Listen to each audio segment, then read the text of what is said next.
here at Steen 7904. If you want to get all technical, 2 hours, 2+ hours, nonstop MLB DFS conversation, taking y'all straight up the lock tonight. We have an 11-game slate on a Monday night. Crunch time taking up about 6:15 or so, give or take. And I believe it's TJ Zwarych, one of the greatest DFS players in all of Saskatoon, Saskatchewan, Canada, as well as two-time millionaire winner, Dave Potts. Cheeseisgood. Also, Kevin Roth. We need Roth every single day. We definitely need Roth today, because there is some dicey weather. I'll go ahead and drop this in chat for the people.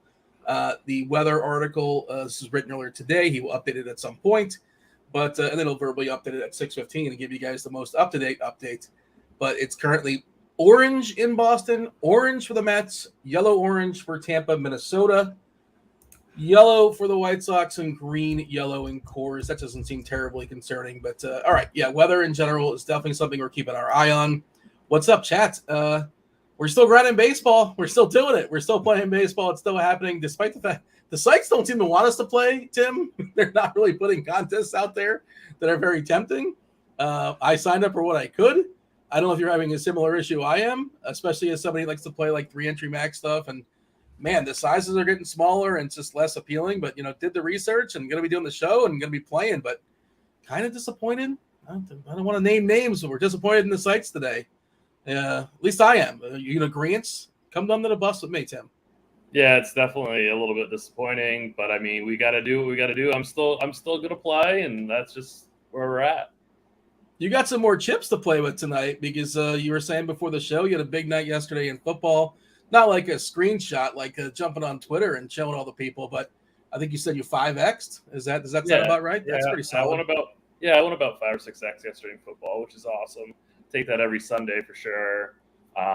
Definitely gave some back in the showdown game, but it was still a really very profitable day for me. You didn't captain the defense with the Cowboys? No, I didn't. I didn't even roster them. So that was Tim. I thought you were sharp. I know. I'm disappointed in myself. Well, you only made one lineup though. You're not going to make one lineup and play captain defense. That's not going to happen. I assume you made one lineup.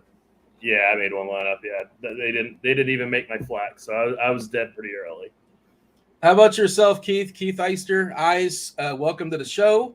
I guess you had a little bit of good, a little bit of bad, because you're talking about having a fair bit of Aaron Jones in one of your main lineups that was doing really well. Picking on your Chicago Bears, probably disappointing for your Bears. You're probably expecting more this season out the gates.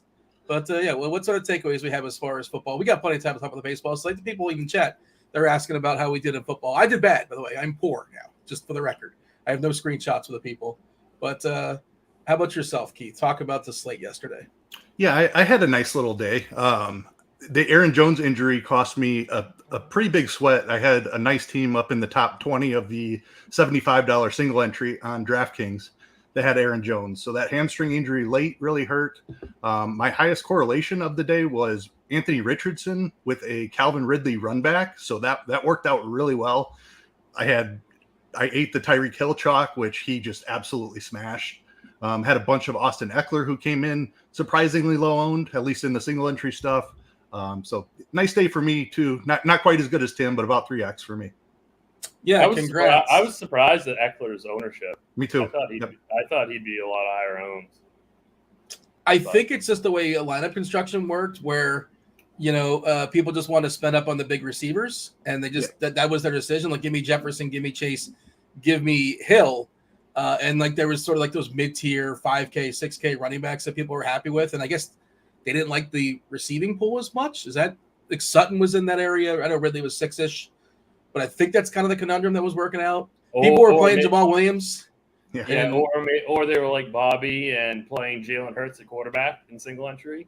I mean, that could be it too, Oh, shots fired. Bobby's in chat, by the way, and he's that could be why also Eckler was very low owned. So you got 2/3. This is 2/3 of the People's Show. 2/3 of the People's Show, starting 9:30, the egregious hour, 9:30 on the East Coast. We talk football all the way up to 1 o'clock. Obviously, we yield at some point. We yield to Eric and Squirrel Patrol. Hang out with us on Sunday mornings. But yeah, Bobby's taking some shots at you. We're having a pre-show conversation. You guys are in I don't want to say fired up, but you were at different spots as far. But that was kind of the conundrum, right? You want to spend all the way up a quarterback or all the way down, and Richardson was right there, and you don't really know what you're going to get out of him. There was some high variance, but he looked he kind of looked like he looked pretty raw, but he also can run a bunch, right? Like the skill, you could see the skills. You could see how that mixtape looked really good. You cut out all the errors. It's like, oh yeah, this guy looks fabulous. Look at his mixtape from Florida. But that was an interesting decision point, and I guess you chose wisely. Is that what you're saying? Is that your that's what I'm saying, Dean? That is what I'm saying. By the way, we got your boy Broccoli Boy in chat. Shout out Broccoli Boy. You have a real life friend named Broccoli Boy, right? This is not like a bit. This is for real. Yeah, that's very real. Yep, I do know Broccoli Boy in real life. You bring one extra viewer. I don't know if he watches if you're not on. I'm not sure, but I feel like you bring, you increase the viewership by at least one. By at least one. That's that. All right. Hey, tell me about Chicago Cub fan. Are we excited? That would be Keith. Oh yeah. Pete Crow Armstrong. It's Pete Crow Armstrong night. Is that a thing? He's one of the biggest prospects in baseball, right? Yeah, super excited about Pete Crow Armstrong. Top 20-ish prospect in all of baseball. Outstanding center field defense, a lot of power, a lot of speed, a good amount of power. Very exciting prospect. I'm not sure he starts today, lefty. If he does, he's probably going to be down in the 9-hole. But I do have some Patrick Wisdom takes because of his presence on the roster. Some very significant pinch hit risk today for Patrick Wisdom, in my opinion.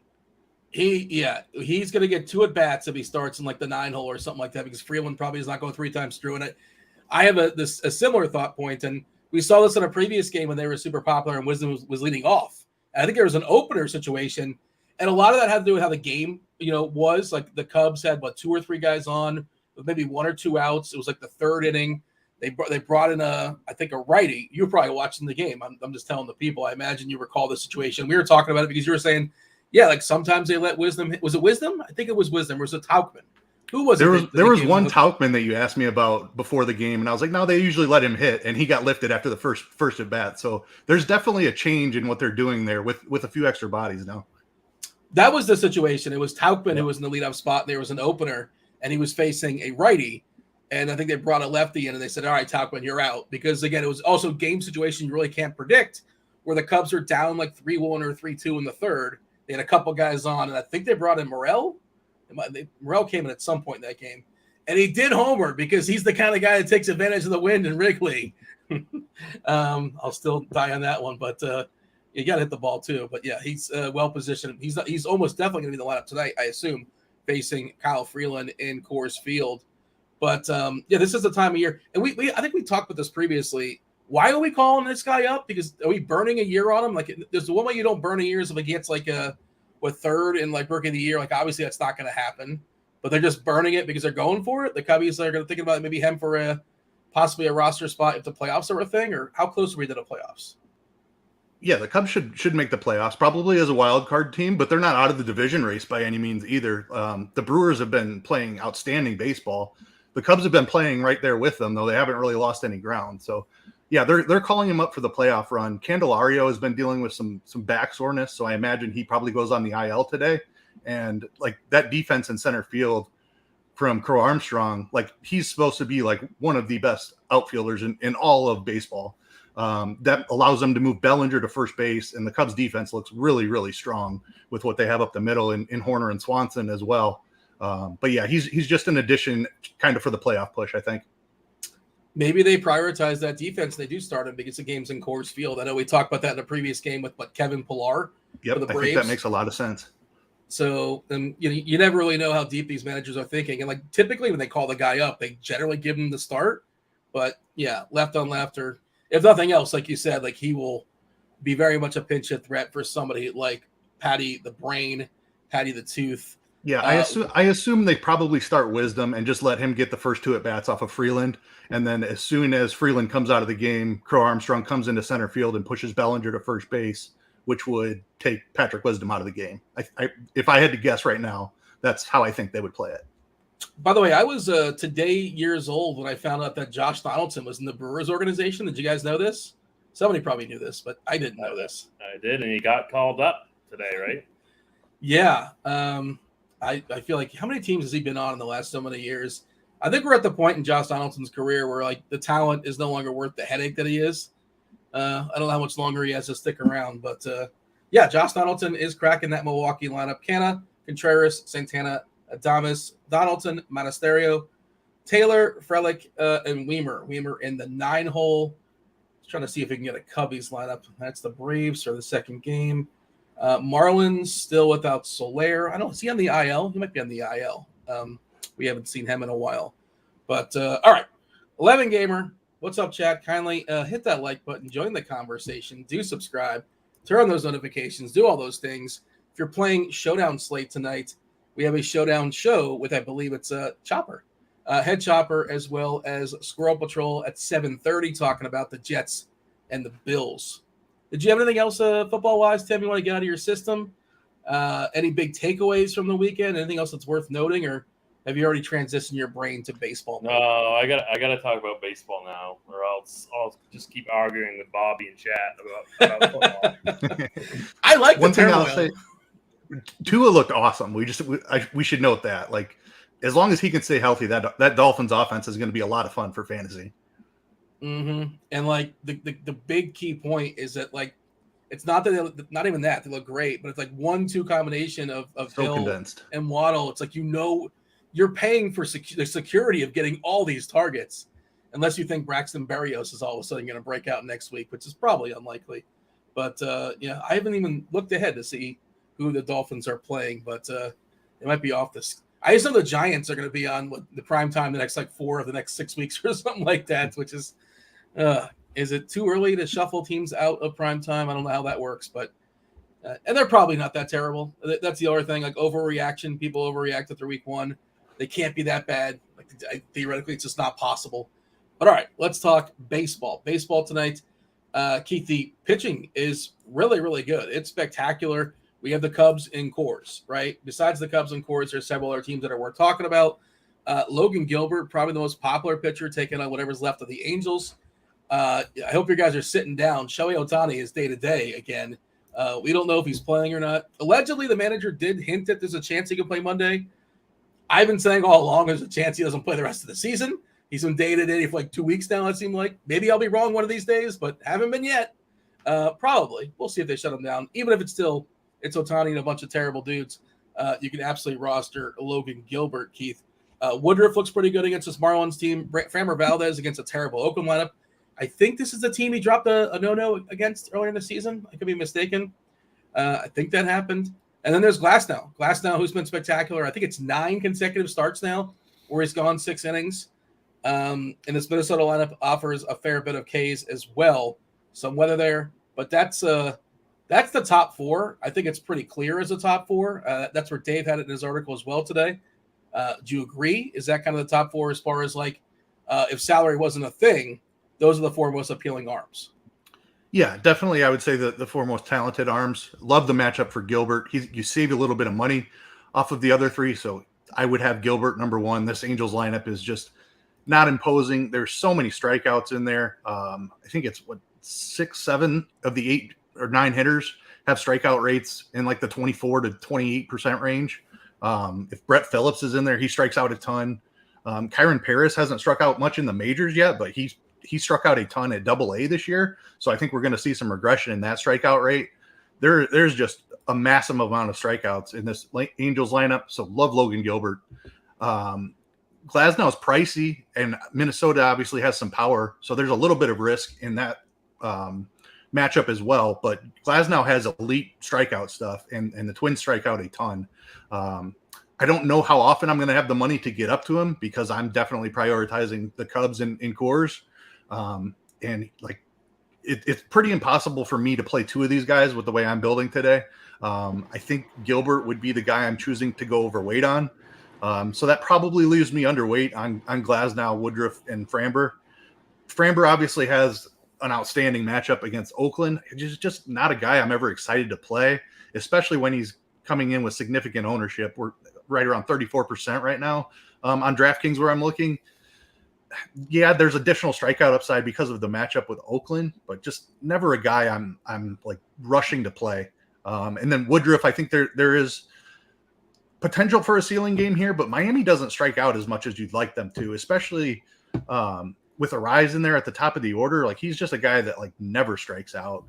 And then there's some other contact throughout the rest of the lineup as well. I'll take some shots on Woodruff, but like I said, I'm probably trying to find a way to save some money here. It's not comfortable because we do have 4 elite arms. Like, I'm excited about all 4 of these guys and their skills. Gilbert has the most promising matchup, so I think that's the direction I'm leaning for the guy I'm going overweight on, and then probably underweight on the other 3. I see Cutter Crawford in your future, by the way. I feel like doesn't feel good. that's what it is, right? Like that's you said all that, and I'm like, oh, you're playing Cutter Crawford. I think he's kind of necessary there. I do like 2 mid-range pitchers that we'll get to. So there are potential ways to work around the Crawford stuff. By the way, I did pull up to your point as far as Paris and his strikeout ability. Still very, very raw, 21 years old, right? And he's made some contact so far in the majors in a small sample, 18% strikeouts. But AAA, 29.4%. That's in Double A. I'm sorry. As far as the Ks, and the bat has him projected to strike out in the majors going forward at 30.7%. So that's really appealing, and you want him in the lineup. Obviously, if he gets on the base, he's annoying because he's really fast. Tim, your assessment as far as pitching, if you want to give like an overall screenshot as well, are you also embracing the Cubs in Coors? It's hard to just completely ignore them, I suppose. Yeah, no, I don't think you can completely ignore them. But it's kind of a tough slate because it's real top heavy at pitching today. So, and the Cubs are actually priced like where they should be, especially like on FanDuel. Like sometimes they forget to price up hitters, but they've really done an aggressive, good job at pricing. So it's kind of not that easy to just stack the Cubs with like a high end pitcher. But I do agree with Keith. Like Logan Gilbert's probably the top play. He's definitely going to be my SB1 on both sites. I want to play Glass now. He would be my SB2, but it's just too tough to pair those guys together. Plus, I think we have weather concerns in that game too. I believe. I don't want to cut you off, but we just got an update on the weather, and it's gotten even dicier in Boston. It's now orange-red in Boston. I'll just go ahead and read it. The red is scary. Radar is going to be a mess in Boston until late tonight. I think there's a pretty solid chance they just postpone it and live to fight another day. So Roth, not optimistic. He'll be on in an hour and give you even, a better update, but that's where he's at. On the positive side, it's straight yellow now in Minnesota. It's straight yellow for the Mets. So those two have improved. It was I think it was yellow-green earlier for Colorado. It's straight green now in Colorado. So, and yellow-green for the White Sox. So it seems like the only real weather concern we have now, and I shouldn't say it like that. Roth will come on and give clarity, but right now it's Boston, where he's leaning just a straight, most likely a postpone. So you were saying, I didn't mean to cut you off. So that gives me a pretty significant upgrade for Glass now, who I think is going to be, much lower owned than Gilbert on both sites, really. So I love the strikeouts for Glass now. It's just the price, but if he's going to be that much lower owned, I think he's a top play for tournaments. I think if my SB3 would probably be Valdez, and I think that there are cash builds where you can play Gilbert and Valdez together if you want to go like more of the optimal route, for cash. But that's a lot of ownership for GPPs, so you might have to go down to somebody lower in the mid range. But yeah, and I think Woodruff is kind of, I don't know, he's an elite pitcher, but I just prefer the other guys that I've mentioned more. So I think he's going to be off the list for me in both cash and single entry tournaments. He's a tick more as far as Woodruff. The asking price on DK is 10.3, Valdez is 9.8, and you think it's Valdez is a little bit safer as far as the matchup. And if you're playing cash games, are you playing cash games this time of year? I am on DK. I am. Oh man, like the 50, like the single entry stuff, the 50-50 stuff in the lobby. That's what you're doing. Yeah. Like only the real grinders are grinding that out. I imagine, I haven't like monitored this, but it's probably a lot of sharp people at this point in the season. Is that fair to say? It used to be once upon a time. If you're really old at playing at DFS, remember there was Free Money Tuesday, the main sites, the main contest finished on Monday night. It was you had the Thursday night game, you had 15 game slates, and now they've concised it and chopped it up over the years. But the theory, of course, that like the football guys get paid after Monday night, they still have the itch. They don't want to sit around and like do nothing for the next couple of days. I guess CSGO is in play. I'm not sure what's going on, but they would, all of a sudden play some baseball. We got some baseball fish, but it's probably a really sharp pool at this point, this time of year. Not that you can't beat them, Tim. I'm just guessing. Is it really sharp as far as the lineups that are out there these days? Yeah, it definitely gets sharper as the year goes on. I still like to do it. I usually play like 70% single entry and then like 30% cash. That's usually what I do on a nightly basis. So I play more of my allocation in single entry GPPs. Fair enough. What's your official ranking, Tim? You kind of ran it off. I guess four.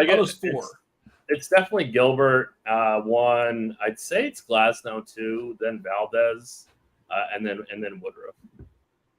Is this the official lineup for Minnesota? This is, right? Okay, I'm looking at Plate IQ, and I think Keith actually referenced it. All the Ks that are in that lineup. Kepler is the most contact heavy hitter in this lineup, and his strikeout rate is 21.9% versus righties this season, and that's against like every pitcher, average pitchers, not against Tyler Glasnow, who has a 33.5% K percent, even higher this year versus lefties, a tick higher. And we're looking at 1, 2, 3, 4, 5 lefties, collectively 25.6% striking out. The tricky thing here is just the price, the asking price. Probably going to get 6 innings out of him again.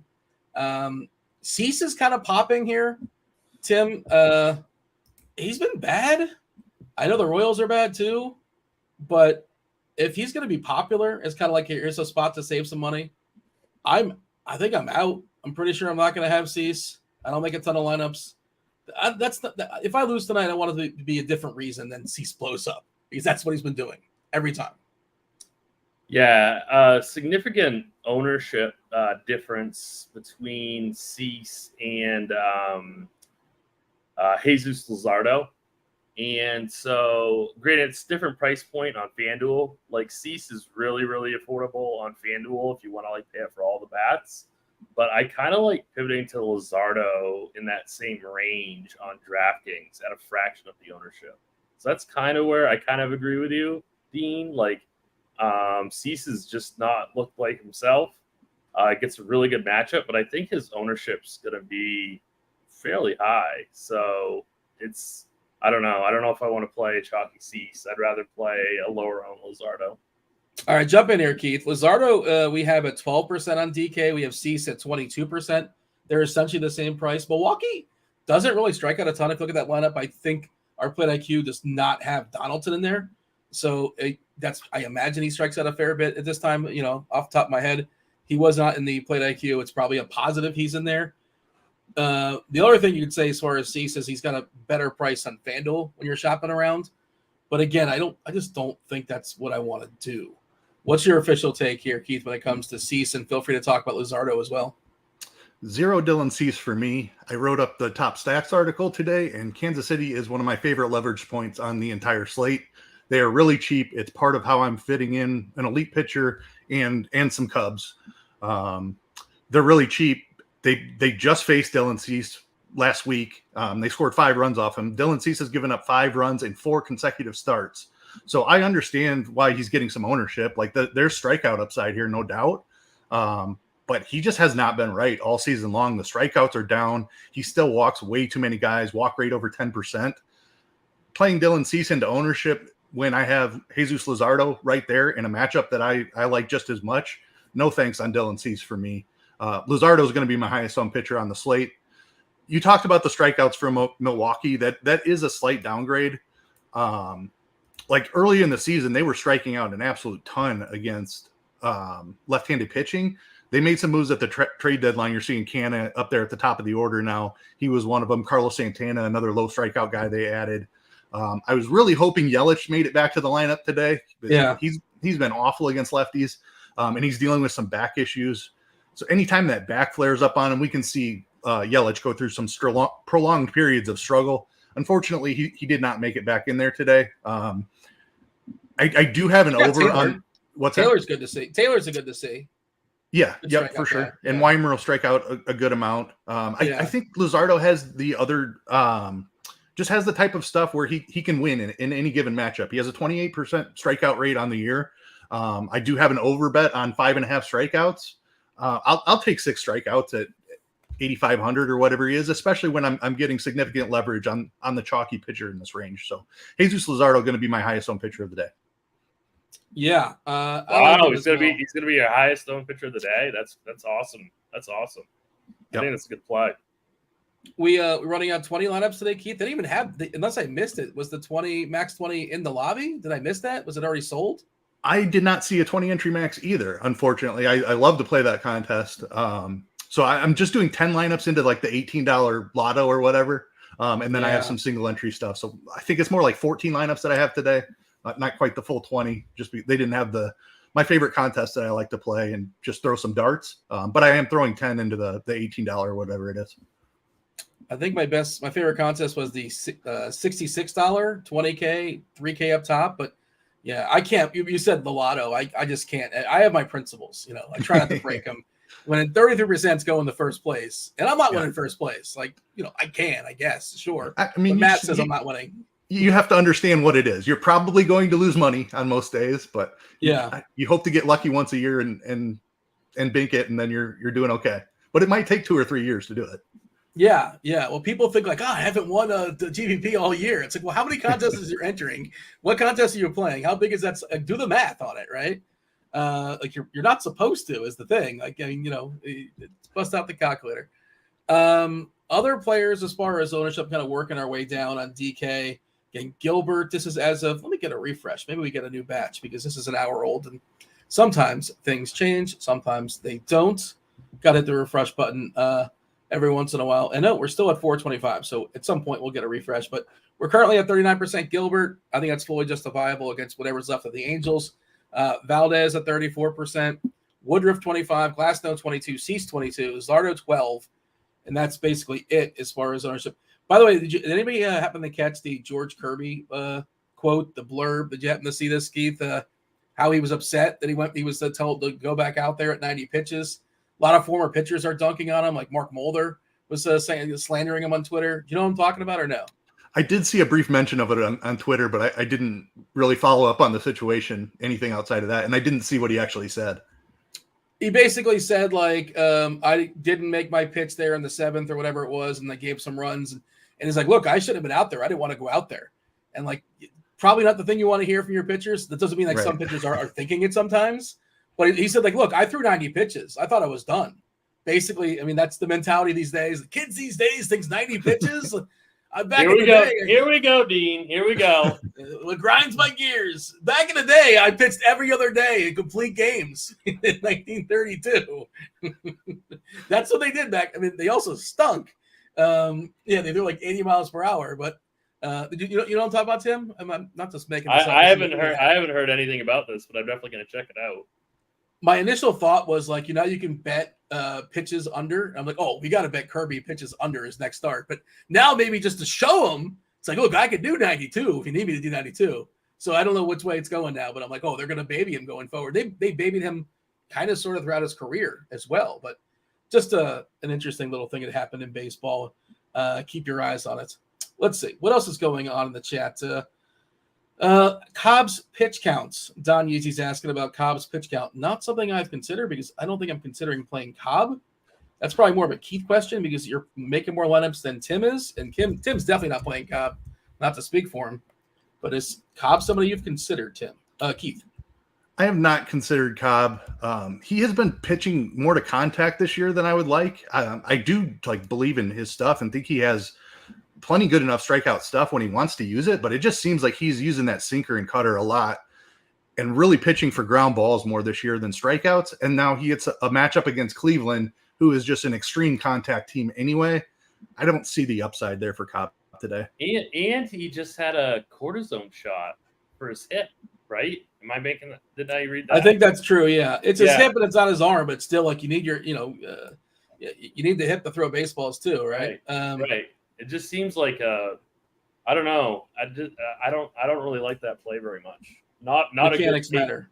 Not a good K matchup at all, like Keith said. So Cubs lineup just came out, and I have a deep brain thought question here for Keith. And Keith, you called it. Morel is leading off. Horner, Bellinger, Suzuki, Swanson, Happ, Gomes. Wisdom is batting 8th. Seems very like Magical batting 9th, and it seems like a really good chance, unless Freeland's like breezing. Freeland probably doesn't face him a third time in the 8 hole, right? Probably. It's possible. Pete Crow Armstrong is 2K. Like, how crazy is it to play Pete Crow Armstrong under the assumption he's going to come in and get 2 or 3 at-bats? Cost per at-bat, it's pretty reasonable if you want to do the math that way, right? If he gets 2 or 3. Just the thoughts. Is that insane? How many lineups? I'm going to be completely honest with you. This did cross my mind earlier because I was like as soon as he got called up, I looked at his price and he's minimum price. Is 2 at-bats in Coors Field enough? He has multiple ways to get there. Like 1 RBI double, I think you're feeling okay about that with what he helps you do with the rest of your lineup. He could get up if he's single an RBI single and a stolen base, like 10 points or whatever that is. I'd be okay with that. I saw someone in chat mention that he is not playing until Tuesday, that the Cubs could announce that. So I have not seen that. But if that is out there, it's something I'm definitely going to look at before lock. Mike Tauchman is still there though. So everything that we said about pinch hit risk for Patrick Wisdom still applies. It's just not as exciting because we don't have the minimum price stud prospect as the guy who potentially might come in for him. But Mike Tauchman still very much could come into the game for Wisdom. But he's not a shiny new tool and he's not 2K. But yeah, he can certainly ruin Wisdom's day. And I mean, clearly what you're saying is you're not playing Wisdom. If I'm hearing you correctly. Yes. Yep. I think he'll grab some ownership. And he could go out there and hit 2 home runs on his first at bat, and you might absolutely need him. Don't get me wrong, but I think there's very small chance that he gets 4 at bats today. That's kind of where I'm at too. And like if the game's like 10-0 and it's out of hand, they might let him stick around. But even he's kind of a veteran. Yeah, it seems pretty likely that he's going to get the hook. That Colorado bullpen is basically all right-handed as well. So it's probably not a lefty going to be backing up Freeland after when he's done. I thought it was an interesting game theory question because, and there's not a ton of like amazing value plays. There's some that we'll talk about. This time of year, there's always going to be somebody that's cheap. The player for Jordan Lawler is 2.2K for the Mets, facing the Mets, one of the bigger prospects in baseball. He's dropped down to the 8 spots. Carroll is in the 2 spot. They've had Carroll dropped. Most times they face lefties, but today they are hitting him in the 2 hole. Nice to see Marte back as well. Jose Quintana, Keith, I know you dig in the pitchers, both you guys do. Is there anything you're seeing as far as Quintana? Like, why is he so lucky as far as like not giving up home runs? His home run to fly ball rate is at what is it, like 1% or 2%? I'm pulling it up now, and it's something really, really goofy. 1.7%. Like, why is that? Is it partially his ballpark, I suppose, his home ballpark? But yes, I'm not seeing anything outside of like nothing in a change in pitch mix or increased velocity that is telling me that it's nothing but pure luck at this point. Like I don't see any changes that he's made that he should be having as much success as he is. Do you have a thought on that, Tim? It's just, he's been pretty good, but the Sierra's over 5. The ERA is 3. Again, 0.17 homers per 9. The 1.7 homer in the fly ball. It seems pretty lucky. There's a certain skill set to it, I suppose, but like even that's really extreme. A 1.7% homer in the fly ball is just outrageous. Is he somebody you're considering, Quintana? I know people have been playing him. I am considering him just because of this slate. Like normally I wouldn't want to, but I mean he has done a good job last season and this season at limiting hard contact. So I guess it's a little bit fluky, but it's the ballpark is amazing for pitchers, and I think that at his price and the bottom of the Diamondbacks lineup is a little bit weak. So I don't know. Like I'm not pitching him thinking that he's going to light the world on fire with strikeouts, but I'm hoping that he can get, through 5 innings and get me 15 DK points at mid-7 price point. So on this slate, it's really thin. And if we lose Cutter Crawford, which it looks like we are, there really isn't. And I really have no interest in Alex Cobb, Yeah. So, I mean, what are we left with? Below 8,000. Like, we need bats on the slate. So yeah, no, I agree with you guys both. Like, he's getting a little bit lucky, and no, he's not great, but you have to take what the slate gives you. To Tim's point, limiting hard contact and inducing soft contact also, they are both skills. We have seen pitchers that have been able to do this. Kyle Hendricks comes to mind. Miles Michaelis, another guy. Zach Greinke late in his career has been very good at inducing soft contact. That is like the pitcher that Jose Quintana has transitioned to, and he's been very successful with that type of approach. Alex in chat saying 0.37 homers per 9 in 219 innings since 2022, which is obviously really good. I feel like Martin Perez was one of those guys that was like just good at like and also like average distance for fly balls is kind of a thing. That's something I don't really dig into unless I really think there's a need to. Like, there's some kind of extreme, but I couldn't tell you what his. I think it's actually in plate IQ if there's some sort of extreme as far as the average distance for his fly balls. By the way, you know who else is back in our lives today? Jared Kelnick. Jared Kelnick is playing baseball for the Mariners. Remember how good he was to start the season? Once an Uber prospect. He's been in the minors or hurt? I think he's been in the minors because he was struggling, right, Keith? I thought he was on the IL, but I thought he was hurt. Yeah. Okay. Maybe he might have come back and been optioned down, or he might have been on a rehab. I haven't really been following what he's been doing here recently. Could be both. I think it could have been both. Yeah. But he got hurt. Yeah. All right. So he's back. Crawford leading off today for the Mariners. Rodriguez, Hernandez, Big Dumper, Colorado, Eugenio Suarez, France, Kelnick is in the 7-hole, Moore, and Haggerty for Seattle. What else? What other I would think that lineup would help Detmers, right, Keith? Yeah, Detmers is a guy I actually have a little bit of interest in. Seattle strikes out a good amount. So, like, you can either play Quintana, who I think is much safer than Detmers. Like, Detmers could very well put up a negative in this spot, but he also does have some strikeout ability, and that Seattle lineup strikes out a good amount. So, Detmers is a guy that I definitely wanted to mention down here in this 7K range. Yeah, he's what the a sentence other for guy. we're upset we're losing Cutter Crawford is a wild sentence, but we haven't officially lost him, but we'll see what Roth has to say. And like, we don't necessarily, I assume we don't love Cutter Crawford. We just like that he's like, a decent pitcher, competent pitcher, and he's pretty cheap. By the way, speaking of injuries, Jason Dominguez, Tommy John, torn UCLA, probably done next year too. It's pretty terrible. Or at least, he's still 20 years old. Like, I assume he'll be fine, but that's a bummer for sure. He was looking spectacular in his small sample, looking great in the big leagues so far. So big hit there for the Yankees. The Yankees lineup weakened today with the absence of him and going forward as well. Other pitchers, like, you're not going to roster Freeland. Zach Davies gets to face the gutless Mets. I mean, he's not good, but the Mets, I'm told, they're gutless. Waldichuk and the Longman versus Houston, though, that's a no. Crawford, Weather, Stone versus San Diego. San Diego, another team in the gutless power rankings, but Stone has been a Stone disaster. He's been terrible so far in the majors. That was good. That was good, Dean. I knew he was going there too. that was very, very solid. Very solid. My apologies to the Stone family. I know they're big fans of the show, but Broccoli Boy makes up the difference. If he's still around with us, I suppose. But he actually was a big prospect at one point. Maybe he'll figure it out, but has not just yet. I'm just trying to think of the cheap guy. Avila Schmidt was a guy you could have considered, but you don't love it. What's the deal with this Wicks character for the Cubs? I don't think you're rostering pitchers in Coors, but I assume you got something on Wicks here, Keith. Yeah, really solid prospect, former first-round pick, 2 years ago, I believe it was. He's a legitimate pitcher. He's probably only going to go 80, 85 pitches. Like, they didn't push him even in the minors. He did have 9 strikeouts in his debut, but I don't think he's really a strikeout pitcher going forward. He does have an absolutely elite changeup. He just doesn't have the fastball velocity to kind of blow it by people.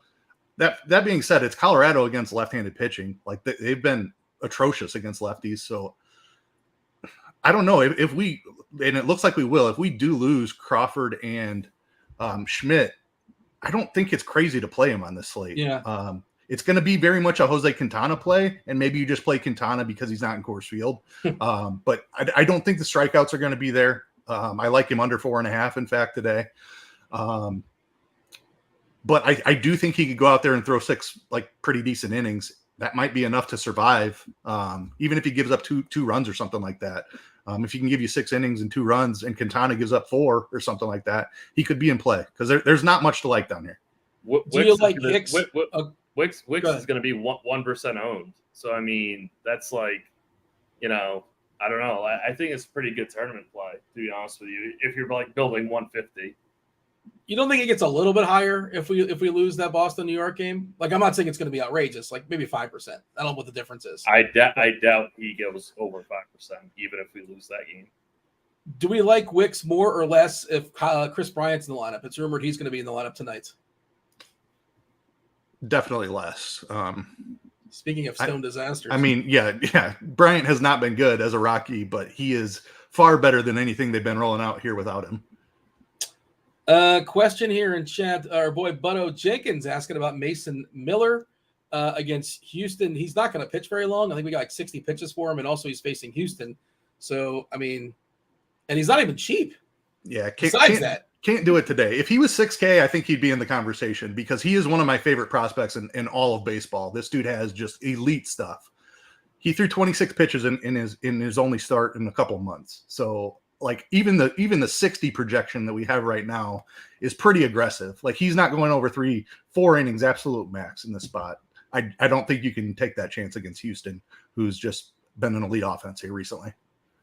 Anything else we should acknowledge here, Tim, as far as pitchers? I think we basically kind of broke it down. We're kind of in limbo as far as Boston, but doesn't look great weather-wise. So nothing official, but Roth is at least leaning towards that game. Seemed like more likely it's not going to play with the Yankees and Boston. Otherwise, just go ahead. No Gavin Williams interest? Give the sales pitch. Good ballpark. Good prospect, good ballpark, and an offense facing an offense that strikes out a ton. He has had a wide strikeout split. San Francisco can get pretty left-handed on him. Right now, we only have four lefties projected in the lineup. If that is what the Giants end up rolling out there, and I know they're dealing with some injuries, so maybe they can't quite get as left-handed as they like to. I'm interested here. Super elite prospect. He has elite stuff. It has not translated to the big leagues every time he's gone out there, but he does have a couple of spike strikeout games where he's hit double digits. It would not shock me at all if he went out there and struck out 10 Giants today. Tim, Gavin Williams, you sold? I mean, I think he's fine. I think he's at an interesting price point. I think he makes her a great pivot off of Chalky or Cease. I like him a lot better than, guys in that same price range. So way better than Cobb. Like just the upside alone. Not even close for me. Way better than Cobb. So if you're in that price point, I think it's fine to land on him. And I also just wanted to add real quick, like looking at that Mariners lineup now, I think I prefer Detmers over Quintana.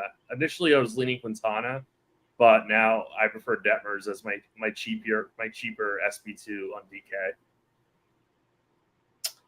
So I'm just looking at Miller, by the way, and I didn't realize, so he was dealing with an elbow, and that's why we hadn't seen him in so long. I remember that, and they only gave him 2 innings. So, and Oakland's going just nowhere. The only place they're going is Vegas, possibly. But 27 pitches he threw the last games. Like, why would they push him? There's just no reason to push him. Maybe, like you said, there's certainly earlier in the season, he had a couple games that popped. It was the game against Seattle, I guess. That was the game that got people excited, I want to say. But, he's legit. He's just not going to be out there long enough today. Yeah, that's basically maybe 4 innings or something like that. I'm trying to see if we have any umpire data. The start of a bunch of new series. We have some projected umpire data, several extremes, an extreme pitchers umpire for Mason Miller and Framber Valdez. Oh man, Framber with a pitcher's umpire getting the corners against that terrible Oakland team. That's pretty nice. And a couple extreme hitters umpires. Well, wait a second. We have Mark Carlson in 2 different places. that can't.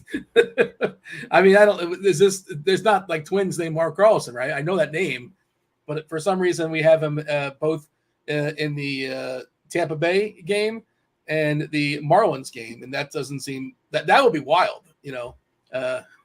Still, you never know these days, Dean. With AI and all that stuff. They're talking AI, robo umps. I guess maybe AI, right. AI umps or cloning umps. I'm not really sure. We might have a situation where. Go ahead. Keith, do you have any Sonny Gray in your 20 max pool? I do not.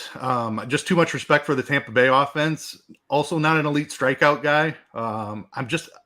I'm trying to save as much money as I can. So I have a ton of Luzardo, a little bit of Gavin Williams below him, and then I'm willing to just like basically it's not really a punt because they're like 7K where I'm looking for options as well, but no Sonny Gray for me. Boss Bro's asking about Waldichuk. Yeah, he's probably coming in. You never really know, but that seems the most likely scenario that he's going to piggyback there for Oakland. I don't think he's saying that to roster Waldichuk. I can't imagine. He is 5'4", but he's not good, and he's facing Houston. So, that's not something I'm doing. Keith, you're making the most lineups for all of us. Is that something you've considered? I'm guessing not. I have not. Okay. Give me the summary, Keith. Somebody just tuned in, right? They're just tuning in now. They missed the first 45 minutes of our dynamic analysis. What did they miss? Tell them who to play as far as pitchers. Yeah, I think up in the top range, we have 4 absolutely great options. Logan Gilbert would be my favorite just because of the matchup against the Angels. We're not expecting Ohtani back. Trout still on the IL. There's not a lot left there. And what is left strikes out a ton. So outstanding matchup for Logan Gilbert. Framber Valdez is, I think, is a guy I would have second now. You mentioned the umpire there. He has an elite matchup against Oakland as well, who strikes out a ton. Brandon Woodruff and Tyler Glasnow absolutely in play as tournament pivots. Both guys have elite strikeout upside. My highest owned pitcher on the slate is Jesus Luzardo. I am taking a complete fade on Dylan Cease. Cease has just not been quite right this season. He walks way too many guys. Luzardo, not the best matchup on paper against Milwaukee, but he does have a 28% strikeout rate on the season. So I think he can still find enough strikeouts to be useful at his price tag today. I'm taking a sprinkle on Gavin Williams, chasing strikeouts against the Giants. We'll wait and see what this Giants lineup looks like. I want as few lefties in there as possible. Williams has a wide strikeout split, righty versus lefty. So fewer lefties is better for him. And then I think you can do weird things. It looks like we're going to lose Cutter Crawford, who was kind of the cheap option everybody was going to go to, it felt like. Weather looks really bad in Boston there, so stay tuned for Roth to get confirmation on that. Looks like I'll be pivoting to some Reed Detmers, who was already in my pool, just chasing strikeouts there against a Seattle team that strikes out a bunch. And Jose Quintana, I think, is more of a safer floor play, but value options are really lacking on the slate, so I think he's in play.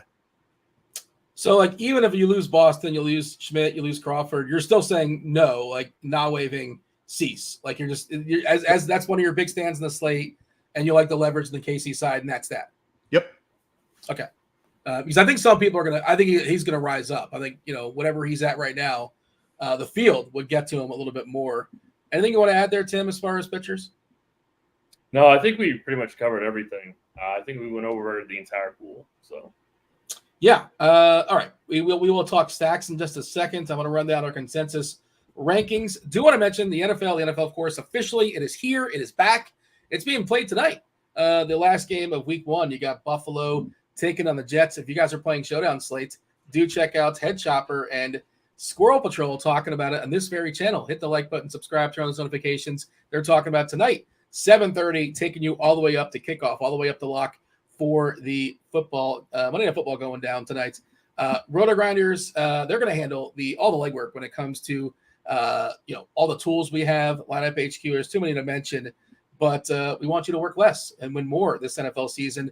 We're running a deal, a special discount. It's only good until this Thursday. Just a couple more days left. If you do not currently have an RG sub, you can get a full season subscription for $50 off. This is NFL specific. A limited time price of $375. That's if you want the NFL a la carte. There are other ways to get all the sports as a combo package, but if you just want NFL, which would be weird, just want NFL and you're watching a baseball show at this point in the season, but hey, there's probably somebody out there that say, hey, I'm going to watch a little baseball and only play NFL. Basketball, 45 days away. I did see a note, the NFL, the LOL, the NBA, is going to be apparently cracking down on the DNP rest. How are they going to do that? I mean, honestly, they're not. Right. That's so stupid. Yeah, I'm just sick. What do you want? What do you want? You want me to send you like the doctor's notes? I'm sick. Yeah. How are you gonna make billion-dollar organizations play million-dollar investment players? You know, like you can't do that. It's just not. It's not possible. Yeah, I mean, I wish them luck, but I don't think I don't know how to I wish they could. You know, I'm tired of all the sitting in it, but they can't do that. Yeah, I mean, I'm sure Cal Ripken has got his arms folded every time he watches a basketball game and like the best players aren't playing. Let's talk about tonight's stacks. We mentioned the Cubs several times. They are the number one team, according to myself, Head Chopper, Keith, who's right here, and Taylor as well. The four of us, we have Chicago 1, San Diego 2. By the way, it's a huge gap, just to be clear. But Chicago's 1 and the average is 1. 1.0. We have 1 across the board. Now we got San Diego in the 4.7 spot. You know, so it's not like something's got to be 2. So there's a huge gap after the Cubbies. Duh. San Diego, Houston, Dodgers. And there's kind of a gap after that. Seattle, Yankees, Texas, Cleveland, Colorado, Mets. Like those last 4 teams, like one person just kind of gave like a little shout out to. But Tim, what do you think of this board? What's too high? What's too low? What do you want to kick off? What do you want to put on? Cubs, Padres, Houston, Dodgers, Seattle, Yankees, Texas, Cleveland, Colorado, Mets. I never really have that much interest in Cleveland just because I feel like they're a very, very like low power team, even though I'm not really in favor of pitching Cobb either. So I think that I don't really love their ceiling. I'm obviously fine with the Cubs being number 1. I didn't quite catch where people had Houston, but 3rd. Yeah, okay. That's exactly, they would be right up there. 2 or 3 for me. Houston. It's definitely. 2A, actually, not to cut you off. Like San Diego's 4.75 and Houston's 4.75. So they're both tied at 2. So go ahead. So I think I'm higher on Houston than San Diego, but obviously both are great. I don't know. I'm wondering where the field is going to come in with the Rangers against Bassett. Like I feel like this could be a really good sneaky spot for them. Bassett's a good pitcher, certainly not a gas can at all, but I think that he has a wide range of outcomes. And I think Keith might have mentioned the Royals against Cease. If Cease is going to be really that popular, I absolutely love them for some leverage, even if it's just like a 3-man. How many of these Rangers are the go away until like the stack's not as appealing, right? They lost Young for the season. That's been a while ago. Now they lost Abaciel Garcia, and it's not great. Semien, Seager, obviously those 2 are spectacular. Lau, okay. Garver, that's your cleanup hitter. Robbie Grossman, Tavares, Heim, Josh Smith, Evan Carter's a bit of a prospect. He has some speed, he has some power, but it's not a lot there. Bassett, they are lefties predominantly, and that's how you get the Bassett, I suppose. More than anything, I think I'd prefer Seager as like a one-off as opposed to stacking Texas. I'm curious your thought on this, Keith, and just these stacks in general. Just to address the Texas situation, it's the lefties. I mean, Bassett has been absolutely torched by lefties. He's a lead against right-handers, but he's given up a 250 ISO to left-handed batters, 12.9% barrel rate. Like, he's very hittable by left-handed pitching, and the Rangers have some good ones. Seager is a great option. I love Nathaniel Lowe today. And then you have some cheapies. Like Evan Carter is, like you mentioned, a great prospect, cheap. Even Leody Taveras, like Grossman's not somebody I'm excited to play, but Taveras has some exciting skills, tools, if you will. So I'm interested in Texas. It's more of a mini stack for me. I think I'd try to 3-man him with Seager Low and then pick your cheapie. It'd be Carter for me. But Texas lefties very interested in stacks overall. It's the Cubs by a mile for me today. Love the spot for them. Into Coors, low strikeout lefty. The Cubs can strike out a little bit, but shouldn't have that issue today. They're expensive, which is difficult. It's why I'm trying to find some cheap pitching. It's why I have slight interest in the Royals. I've seen a couple of times in chat, people are asking if it's full stacking the Royals or mini stacking the Royals. It's really a value mini stack for me that I prefer. I don't necessarily think they have elite upside to be the highest scoring team on the slate. So give me the 3-man for the Royals is really what I love there. My number 2 stack, full stack, would be San Diego. Gavin Stone just has not shown any ability to get major league hitters out. I know he's a decent prospect, just hasn't figured it out in the big leagues. I know San Diego is a frustrating team to roster, but I love Manny Machado today, one of my favorite hitters on the slate. Houston would be next. What's that? It's a revenge game for him. Oh, geez. Yeah, sure is. Dean had to interrupt for that. I was going to interrupt and say, hey, can you think of maybe 2 words to describe what you think of Gavin Stone's season so far? And if you somehow can work his last name in, that'd be great. If you can think of, I don't know what you got. Yeah, go ahead. Continue. I didn't mean to interrupt. I was getting antsy. Yeah, Houston number 3 for me. This is an elite offense. Like, they're getting healthy, but they've been an elite offense for years. They've just been so beat up at the beginning of the year, and now they're scoring runs in bunches. They get this terrible Oakland pitching staff. Like, I don't think Mason Miller and Waldichuk are terrible pitchers, but if neither one of them can go very long, like the bullpen we know is atrocious. So Houston and what they've been doing has just been elite here recently. Dodgers would be in the mix for me. I don't love their matchup against Avila, but we know that they have a lead upside on any slate. So they're in the mix. The Mets I really like. I love that we got the upgrade from Roth on the Mets game. We got a downgrade. Not to interrupt, but we got bad news. I hope you're sitting down. Your entire slate strategy is basically out the window because Royals, White Sox canceled. Interesting. Yeah. Really? That's okay. We've got other options. Yeah. The Mets have some cheapies. Let's see. Who else do I like for cheapies? So you mentioned that a 9-game slate, possibly. Yeah, if we lose Boston too, that certainly could be. That's gonna affect SP2 ownership a ton. Yes. Like a ton. Because we were running away from the White Sox there as far as pitching. And where's that going to go? I'm curious where it's going to go.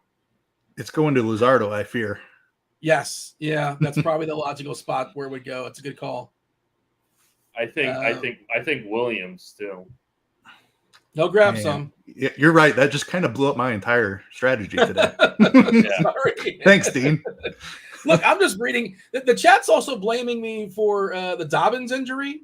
I don't know how that's my fault, Tim. I mentioned in the Sunday show, one of the last things I said is I think I said, I hope everybody has fun and I hope nobody gets hurt, which I think is a positive thought. But somehow people interpret it as like me rooting when people get hurt. I forgot you said that. That is awful, classic Bush. That was how's that a mush? That's you just mushed everybody, Dean. You're like, so I'm supposed to say I hope everybody gets hurt. No, you could just say nothing. You just pretend like injuries aren't a thing. I'm turning. It's not mad when you turn injuries off. You could say good luck week 1, or like what's wrong with that? I just thought I hope nobody gets hurt. It's a nice thought to throw out in the world.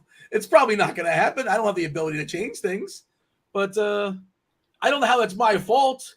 I'll tell you, I was tilting my face off if somebody had a ton of Lamar Jackson. Every one of these rushing touchdowns to the goal line is going to Dobbins and the backup. Justice Hill. My God! Oh, Justice. Who had Justice Hill? Show me that. Oh man, in your stack, and Brandon Ayuk or something like that. But yeah, I don't. I guess I'll say something different this Sunday. I won't say. I won't even. We'll pretend like injuries don't happen. How about that? But the chat's blaming me apparently.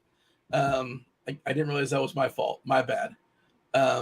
Hey, do we ask the people hit the like button? No, we've not done any of the gimmicks yet. We have 15 minutes until we yield to crunch time.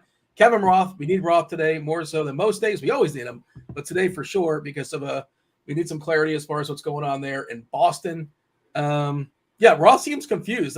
He seems befuddled. He doesn't know why the game is canceled. Looking at his Twitter, as producer Steve's on top of it, I don't know if it's not related to weather because I don't think Roth really had it as like a weather issue. He had it as yellow green. He said late start at worst, right? Maybe a late start. Maybe that won't even be needed. So weird. I don't know. I'm not sure if something else is going on in the area, but that does seem odd. And Ross basically pitched I guess you're not supposed to talk about it, but he's kind of basically pitched the perfect game this season. He's done really, very, very helpful. So this is what throws off his perfect game. Little asterisk next to it, I suppose. But it didn't burn anyone. I don't think it's officially on the record. It's a good call. They're saying it's due to rain. Okay. Wow.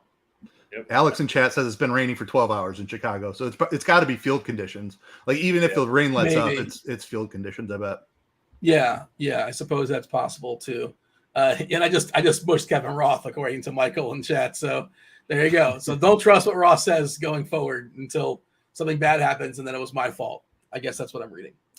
All right, but we have to hit that like button for us to get the gimmicks out there. I am on a dong streak, by the way, dating back to Friday. I don't on the weekends. I don't fire the dongs out necessarily, but I think it's like 2 or 3 days. We picked 3, so we're gonna keep that going. Typically, I like to drop them in the chat during crunch time. Get the people sticking around for crunch time. Do we have any taters for the people? I got Tim? I got one tater. Just one tater. Just one. Okay. Nathaniel Lowe plus 650. Well, that's a good number. Yep. Yeah. Did you put any bets out there in the world today for baseball? I've got a couple of strikeout props. Yep, I actually wrote a Prize Picks article for the New York Post that has 4 Prize Picks in it. Yeah, look at you. Go ahead and check that out. Nice little collab that we've been doing with the New York Post there. But I've said 2 of them in passing already. It was Jesus Luzardo over 5.5 strikeouts. It was Jordan Wicks under 4.5 strikeouts. Love this matchup for Logan Gilbert today. He's sitting at a pretty big number, 7.5, but this Angels lineup, I think, way too many strikeouts there. Give me Gilbert over 7.5 strikeouts. And then what was my 4th one? I had to fill out the card. Cutter Crawford. That might not end up mattering, but I had Cutter Crawford under 5.5 strikeouts was the 4th one. I have the Google and I just found your article. There you go. Congratulations. That's pretty cool. Does Noto also do that? I feel like Noto does it as well. Am I making that up? Yeah, Noto and Carlucci both do it as well. Monday, Wednesday, Friday. You can find that published. All right. And Tim. Otani's in the lineup. Oh, all right. My slate is falling apart here, guys. Yeah, that's bad. That's bad news for Keith. Nobody's playing Otani, right? He's going to be like 1% owned. Just throwing it out there. Like nobody's going to play him. I guess you can a la carte him, but like most people are not most people, but a large percentage of the field is going to play some Gilbert. All right. What's the rest of that Angel lineup? Look, is Tim Salmon? Did he crack who else do we have that's available? Chanel, Otani, Drury, Oha, Escobar, Nito, Grichuk, Phillips, and Adams. We got Phillips. We wanted Phillips in there. And I think Adams is a speed strikeout guy too, if I'm not mistaken. But besides the Otani, we like Gilbert, Keith, as far as that lineup? Yeah, I still like him. It's just obviously adds a lot more risk to the matchup. Otani can certainly beat anybody. Still bad. Still so bad. Yeah, but Bosborough has it there. Just walk Otani. No problem. We'll take that. Yep. Yeah, there really doesn't see any reason to pitch to him these days. They're speculating that he's in the lineup just to sell tickets. Like, why would the Angels care if the Mariners sell tickets? I don't know. I think they were jerking people around, like saying he might play to sell tickets at home. I think that might have been a thing, but they don't care about the Mariners selling tickets. I wouldn't think. Is there a joint share that is it? I don't know how that works in baseball, but I think, do you pay your opponents that are showing up? Do they get a certain percentage? I don't know how that works. Somebody let me know. The entire league shares revenue. Yeah, but I mean, like specific. Yeah, there's an overall revenue share, but is there one specific to? Yeah, I don't know. I'm just curious if that works that way, or if not, the visiting team gets a piece of that pie from the the sale of tickets. We're waiting for the Dodgers, waiting for the Padres as far as our lineups. We're waiting for Cleveland as well as San Fran. No Rockies just yet. That part of that might be because it's kind of a later game, 2.5 hours. Part of that might be because it appears there's a decent chance that we see Chris Bryant make an appearance in tonight's game. Chat saying showcasing Otani. Too late for that. Showcasing him to his free agent suitors. I love that thought, though. No, Rod Carew did not crack the Angels lineup today. We can just throw out random old school Angels, though. Sure, why not? Dante Bichette. I forgot. Was Dante Bichette an Angel? I remember him mostly as Boston and the Rockies, but I guess he was an Angel too, maybe? I don't remember him with the Angels, but I think he was drafted by the Angels. Okay. I think. There you go. And now we're just throwing out random old school Angels, and everybody's showing how old they are. Wally Joyner was an Angel back in like 1990 or so. He had a decent run. But, okay. Any other questions you guys have, by all means, fire them off in chat. We're happy to answer them. We're here for the next 8 minutes or so. Tim, you're making one lineup, basically. One lineup only. Give me like the player the team that you're most afraid not having for whatever reason. You just can't make it work in your lineup. I'm thinking the pitcher I'm most afraid to not have is Glass now. I think he's going to have a really, really monster game, and I don't think I can get to him just the way construction sets up. So that makes me a little bit nervous. And then I think, I don't know. I can't decide if I want to, like, I know I'm going to play a couple Cubs in cash, but in single entry, I'm not really sure how heavy I want to go Chicago. So it's going to depend on Chicago and Houston for me. That's the way the slate's going to boil down to. I really like Houston, and I really like those Texas cheap guys, those lefties for Texas.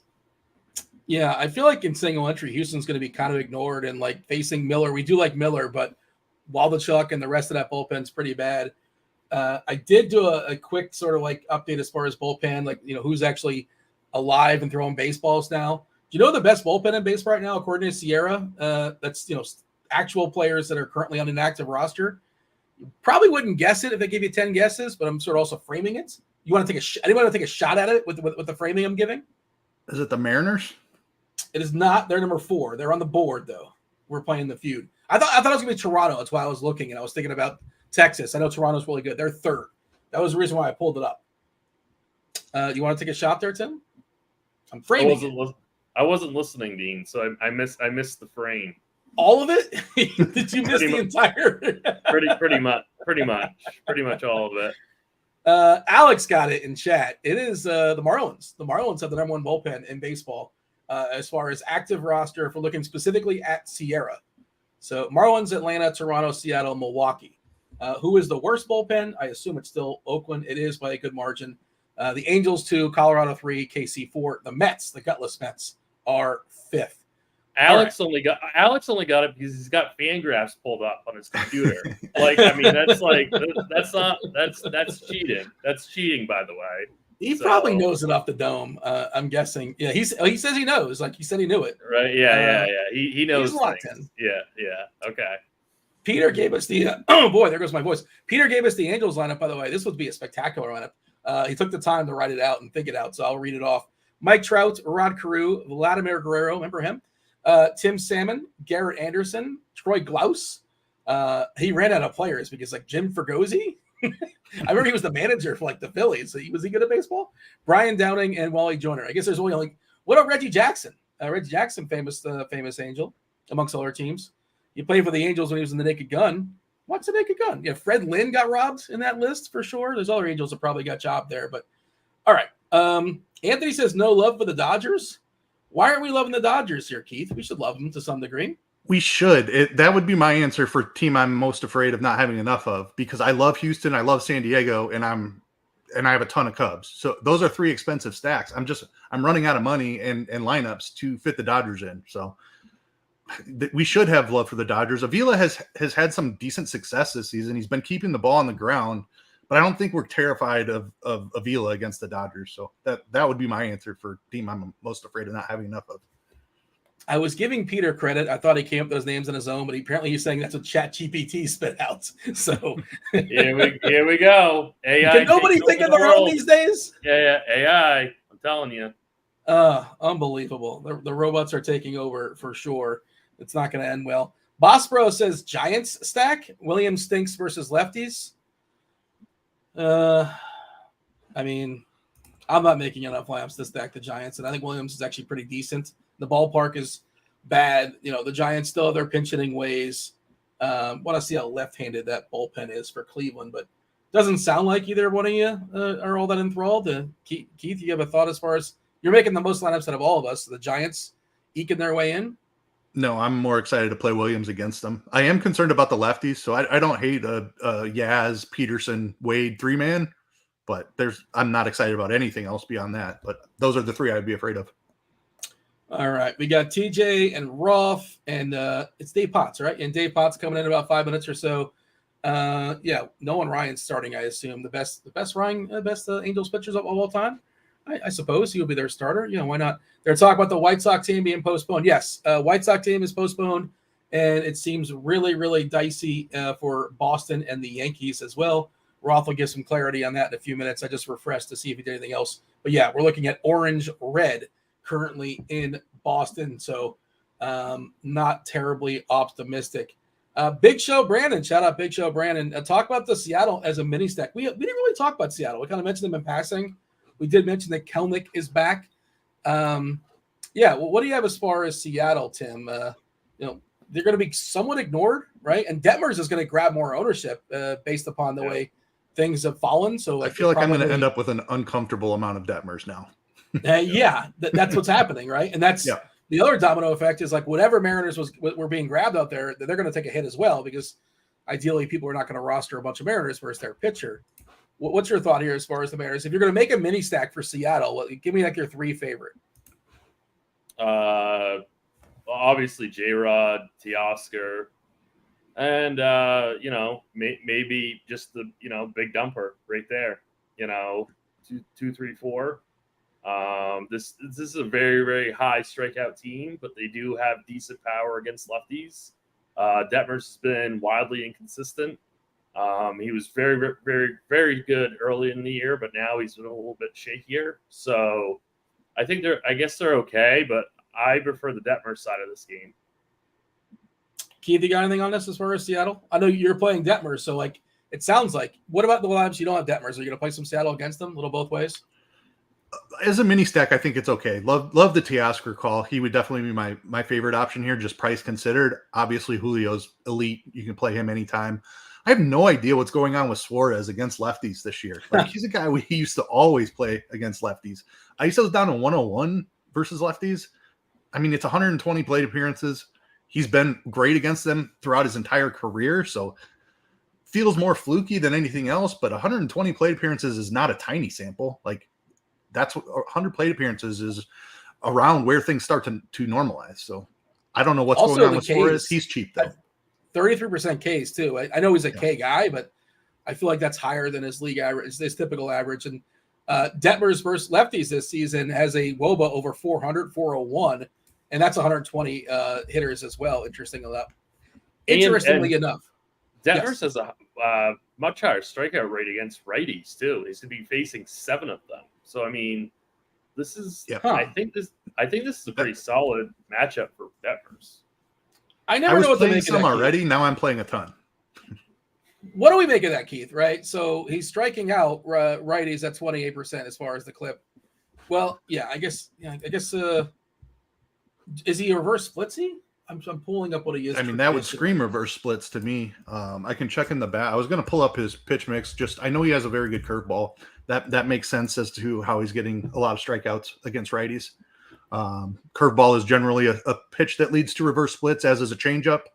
Yeah. He also throws a slider a ton, though, which is generally a traditional splits pitch. So I'm guessing I'm trying to pull it up right now, but I'm guessing he uses the curveball a ton to righties, and he uses the slider a ton to get against lefties, and his curveball is slightly better. I'm looking. According to the bat, by the way, he's got an average split. So it's probably one of those things where today, this season, it's been pretty extreme, and previous seasons not so much. And I'm not sure if he's changed his pitch mix, which would certainly potentially change that. But the bat is saying just a traditional average split. Interesting. His slider is actually better than his curveball as well. 34% whiff rate on the slider, 23.5% put away. 30% whiff rate on the curveball, 18.5% put away. So the slider is his out pitch. That doesn't necessarily line up with what I'm seeing in the splits. Our umpire stuff is changed because we had Mark Carlson calling 2 games in 2 different cities. Now it appears he's just calling a game in Milwaukee with Miami. 1 extreme hitters umpire, 1 extreme pitchers umpire. That is the Oakland Houston game. Several games, no umpire data just yet. It's the start of some new series. Usual, we always got to say this stuff sometimes on occasion. We'll shuffle when a series starts. Once a series starts, which way they're rotating. But sometimes that stuff does change. Roth, welcome to the show. We need you. We need you this week. And also bad news, Roth. I don't know if you know this, but 7:07 first pitch tonight. I know it's devastating for you. You hate Good that. Lord. 2 more minutes? 2 more minutes? Jesus. Yeah. I don't have enough on my plate, Dean. I just wanted to let you know. I didn't want you to find out later when it's like 7:04 and you're already thinking about dinner. I wanted you to. Life is about expectations. I'm trying to prepare you. What's going on in Chicago? Why is that game? I don't even know what sport we're talking about, right? I don't even know what I'm doing. No, in Chicago, it rained really hard all day, and it's clearing, and it will be clear by first pitch, but that's irrelevant now because it's flooded and there is no first pitch. So that's what happened there. The people are going to want an update as far as New York and Boston. We've scared them enough. That red is scary. When you drop red on us, I know it's not the lead color, but that is scary. We want to get an update on that. So we shall step aside and make way for crunch time. By the way, I mentioned this before. If you're playing the showdown slate tonight, you're playing Jets, Bills, 7:30 on this very channel. You got Head Chopper, that is, as well as I think it's Squirrel Patrol taking y'all up to kickoff. Before congratulations. You guys just absolutely dominated the Bengals. How excited are you? I have not seen a game that ridiculously dominant against a air quotes good team. Bengals might be the worst team in the history of the league. Maybe that's what it turns out to be. That was as massive a throttling as I've ever seen. Like, they never for 1 second had a chance. It was glorious. Yeah, enjoy it for a week, and maybe I will enjoy it all season. There's a very small. I don't think there's any chance we lose a single game all year. I can't even fathom it happening. There you go, bold proclamation. And we were inches away, Dean, from the perfect pick six, which is the Browns won, Auburn won, Alabama lost, Pittsburgh lost, Cincinnati lost. We were a Ravens loss away from the ultimate weekend. I'm just feeling good. Everything is amazing. UCF won too. If you want to make it a pick seven, I do. Absolutely, I do. They lost their starting quarterback, though. We won't get into that. It's very disappointing. Tim, Keith, anything else before you step aside and make way for crunch time? No, good luck, everybody. All right. I'm going to drop Dean's dongs in the chat during crunch time. Myself, Tim, and Keith, but thank you for watching the first portion. The FanDuel sponsor portion with TJ, you got Roth, and Dave Potts. It starts now. Take it away, Roth. Okay. Where are we? All right. We're talking baseball. Is that the sport? Baseball, whatever you want to talk. We honestly got Adam Schefter out there tweeting about how there's a shelter-in-place order at MetLife, and this game, the Monday Night Football game, is ruined. There's no players. It's doomed. It's not even going to rain. Oh my God. It's fine. I'm fine. I'm good. All right. Hey, welcome to it, ladies and gentlemen. This is crunch time. The Monday Night Football game is going to be fine, by the way. We may see a few showers. That's about it. We're here to talk some baseball, apparently. And this is a show where we are joined by two of the sharpest minds in the biz. We got Dave Potts. Cheeseisgood. What up, Cheese? Well, you know what? I'm doing so well. Obviously, the football weekend was amazing. TJ, I'm back on a show with TJ. I was just thinking the other day, I mean, it's been like 2 months for some reason since I've been on a show with TJ. Glorious to see you, TJ. And then not even, like, if that's not enough, you know what's happening this weekend? The Dark Knight is back in theaters. Did you, what in the world? This is the greatest thing ever. I've already got 2 on the schedule. I'll probably just go 4 days in a row, but life is amazing right now. Life is good. Stickers on the face. I mean, we're doing stickers on the face. It's just it's such chaos right now in my life that I can't thank you, honey. Yeah. Oh, look at that. Yeah. All right. Well, are you really going to go check out Dark Knight in theater? Oh, goodness. Yes. That is so far and away my favorite movie of all time. I'm literally already going. Good. I already have it on the calendar twice to make sure no one tries to schedule something else for me to do. And I will probably go every day that it's here. I think it's here for a week. Yeah. All right. Well, enjoy it. That does sound lovely. And it is something that you should, watch in theater. It's a better in theater movie for sure. Speaking of movie buffs, I got a guy who knows him some movies, and that is my guy TJ over here. You run a whole movie company, basically. Yeah, we don't make the movies, but we review them. We break them down, and you may as well. I mean, actually, we are executive producing a movie that one of our creators is directing and starring in. Very independent, low budget, but trying to cook something up there. But yeah, doing well. I didn't have quite as good of a football weekend as Cheese. My DFS teams kind of went Didn't my go. DFS team stunk, but that's not relevant at all. Yeah. I mean, hey, the Saints won, so I'm happy. It was a good real life football week one for me. And as Cheese was mentioning, Saturday is International Batman Day, and so The Dark Knight is heading back into theaters.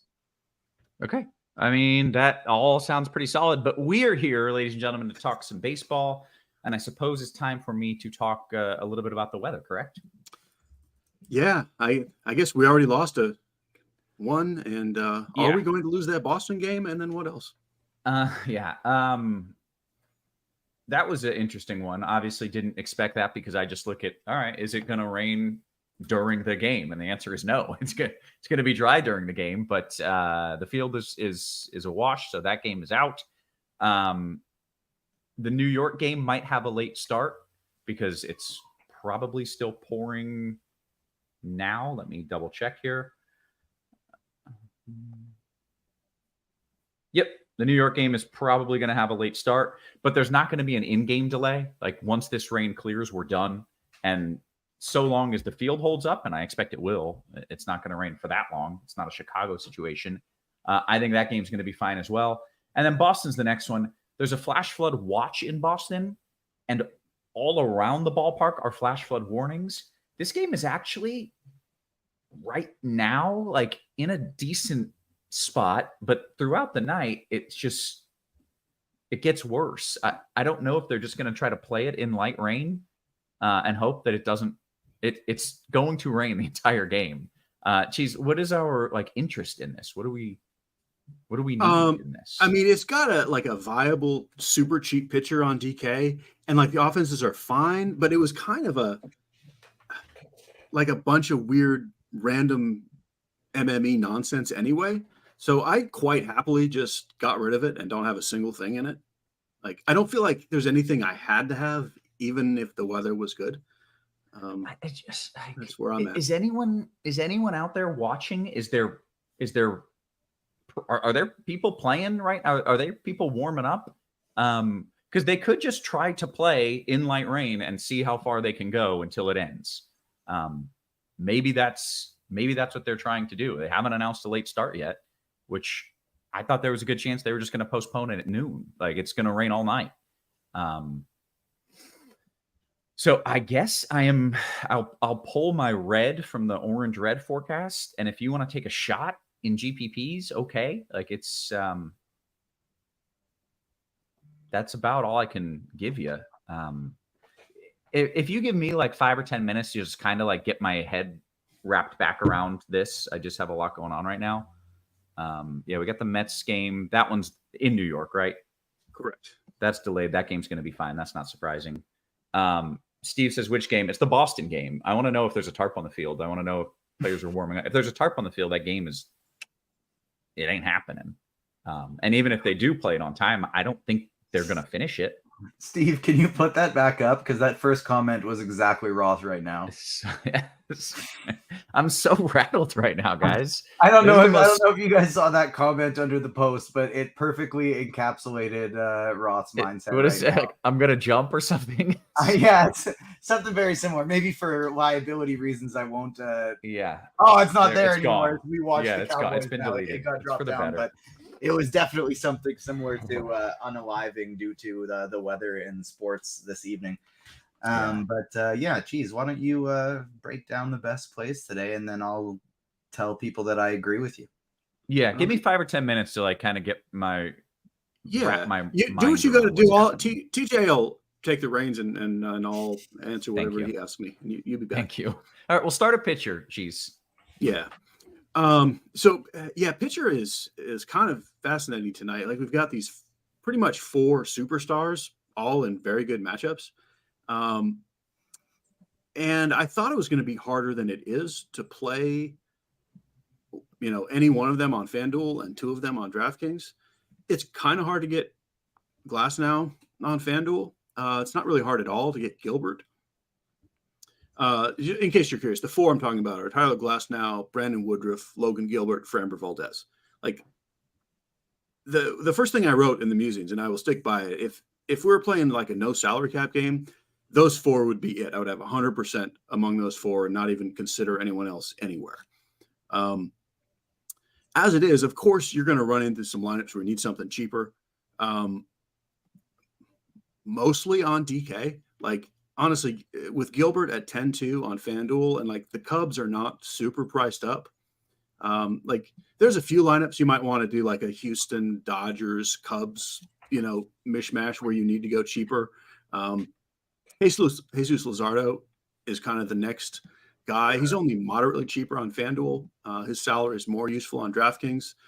So to me, we've kind of lost some of the cheap stuff now on FanDuel. Like, I was going to be playing Cutter Crawford and Brady Singer and Dylan Cease, but two of them are postponed and the other one sounds like not going to pitch long. I still think it's actually viable-ish to play Cutter Crawford if they start, because if he gets like 3 innings, that's fine. I think after those four and Luzardo, I think the big discussion point is Reed Detmers. I talked about this before his last game. He's still like occasionally real life good, but he has not looked anything like the same his last 4 or 5 starts. Like, the strikeouts are way down, the velocity's down a little bit. I am officially concerned that he's not nearly full strength. But if we assume he's not hurt and he's just kind of, a little tired at the end of the season, I guess I'd still say he's a little underpriced, and completely viable. When we had Cease and Singer on the slate, I was not going to be playing Detmers. But with both of them off, Detmers is very much back in my mix. But weirdly enough, I'm playing Jordan Wicks ahead of Detmers in large field tournaments. Wicks is in Coors Field, but he's also facing the Rockies, which is kind of all I need to know. I will also mention, I think Alex Cobb is probably so limited that I just don't want to use him. I think you're free to throw darts at almost anyone, but I'm not messing with Dane Dunning. I'm not messing with Chris Bassett. I don't have any Cobb or Gavin Williams. So I think that's pretty much it. The top 4, obviously play any of them you can, then Luzardo, and then probably the most correct cheaper play is Detmers. But I'm still a little nervous, so I'm way under on him. Okay.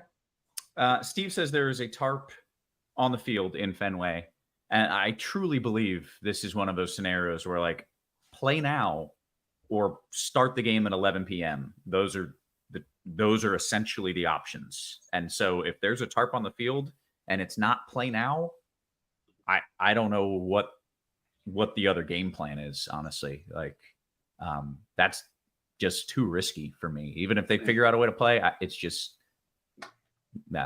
don't like it. I don't approve, essentially, is what I'm telling you. Perfect. I'm with you. I have 0. I think it's just not worth it, because it's not like they were great plays anyway. Yeah, that's good. If you're doing a 150 build, I mean, maybe leave in at least a couple Red Sox stacks, I think. Yeah, I'm fine with a little sprinkle, but you don't put a lot on this game. Even if they do play, I don't see the path. I just don't see it. It's going to take either playing in the pouring rain or waiting all night. It's going to take one of the two. All right, TJ, you're up, my guy. What are we doing here pitcher wise? I regretfully did not hear anything of what Cheese said because I was looking at weather. Very little to add to what Cheese said, honestly. On DraftKings, I would probably not mess around with any of the cheap pitchers today, actually. I think I would just be keeping it with the top 5: Glasnow, Woodruff, Valdez, Gilbert, Luzardo. Obviously, Luzardo being the lowest on the priority list, but he is the cheapest, so he'd be pretty close to that other tier for them as well for me. Logan Gilbert would be the guy I'd prioritize, and then on FanDuel, I'd be sticking it with that crew as well. But I'd actually think I'd prioritize, if I was going to take a cheap shot on somebody, it would be Gavin Williams, just because his price tag on FanDuel is $800 cheaper than it is on DraftKings, and $7,200 is a nice price there. He gets a ballpark upgrade going to San Francisco. So I would take some shots on Gavin Williams on FanDuel, but on DraftKings, it's basically just Glasnow, Woodruff, Valdez, Gilbert, Luzardo, with Gilbert being my main priority today. Okay, very good. Let's talk about some of the stacks, TJ. Why don't you walk us through what we're doing in that department? Also, I should point out, I didn't get to say it. This show is sponsored by FanDuel. I don't know if you guys knew that. Sign up for the FanDuel Sportsbook if you're in a legal sports betting state. Take advantage of their fantastic bonus offer with NFL going on. New customers bet $5, get $200 in bonus bets, plus $100 off NFL Sunday ticket. Terms and conditions do apply. TJ, what stacks are we looking at stacking? Also, let's get these likes up, and we got some Spidey bombs coming for you. If we can get, there's over 400 people watching. If we can get us to 150, I got Spidey bomb number 1 coming. 200, I got Spidey bomb number 2. So let's smash that like button. Dean did not do a good job today, but what else is new? Let's. I barely knew what sport we were talking about. We're gonna give Dean a little leeway here. He's doing better I was gonna go the other way with it. I was gonna say he knew you were gonna be stressed.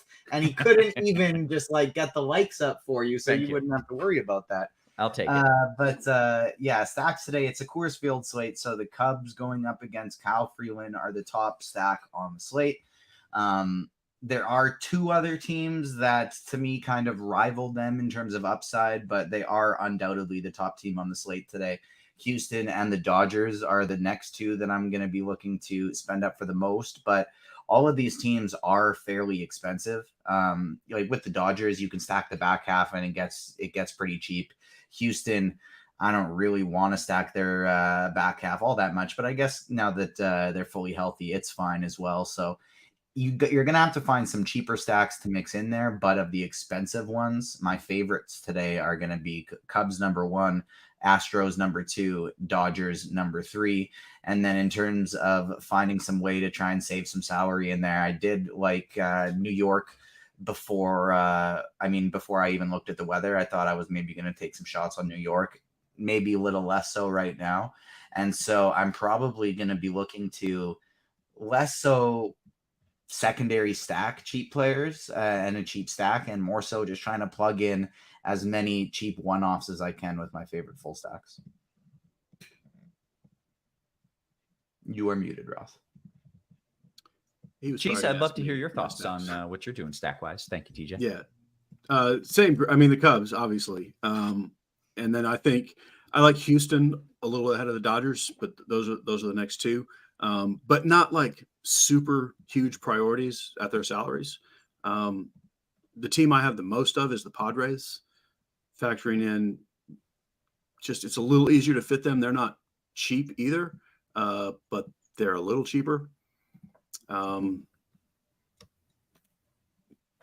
then Seattle, I'm kind of going with that. I'm not totally sure that Detmers is okay, so I want to make sure to get some Seattle stacks in against him.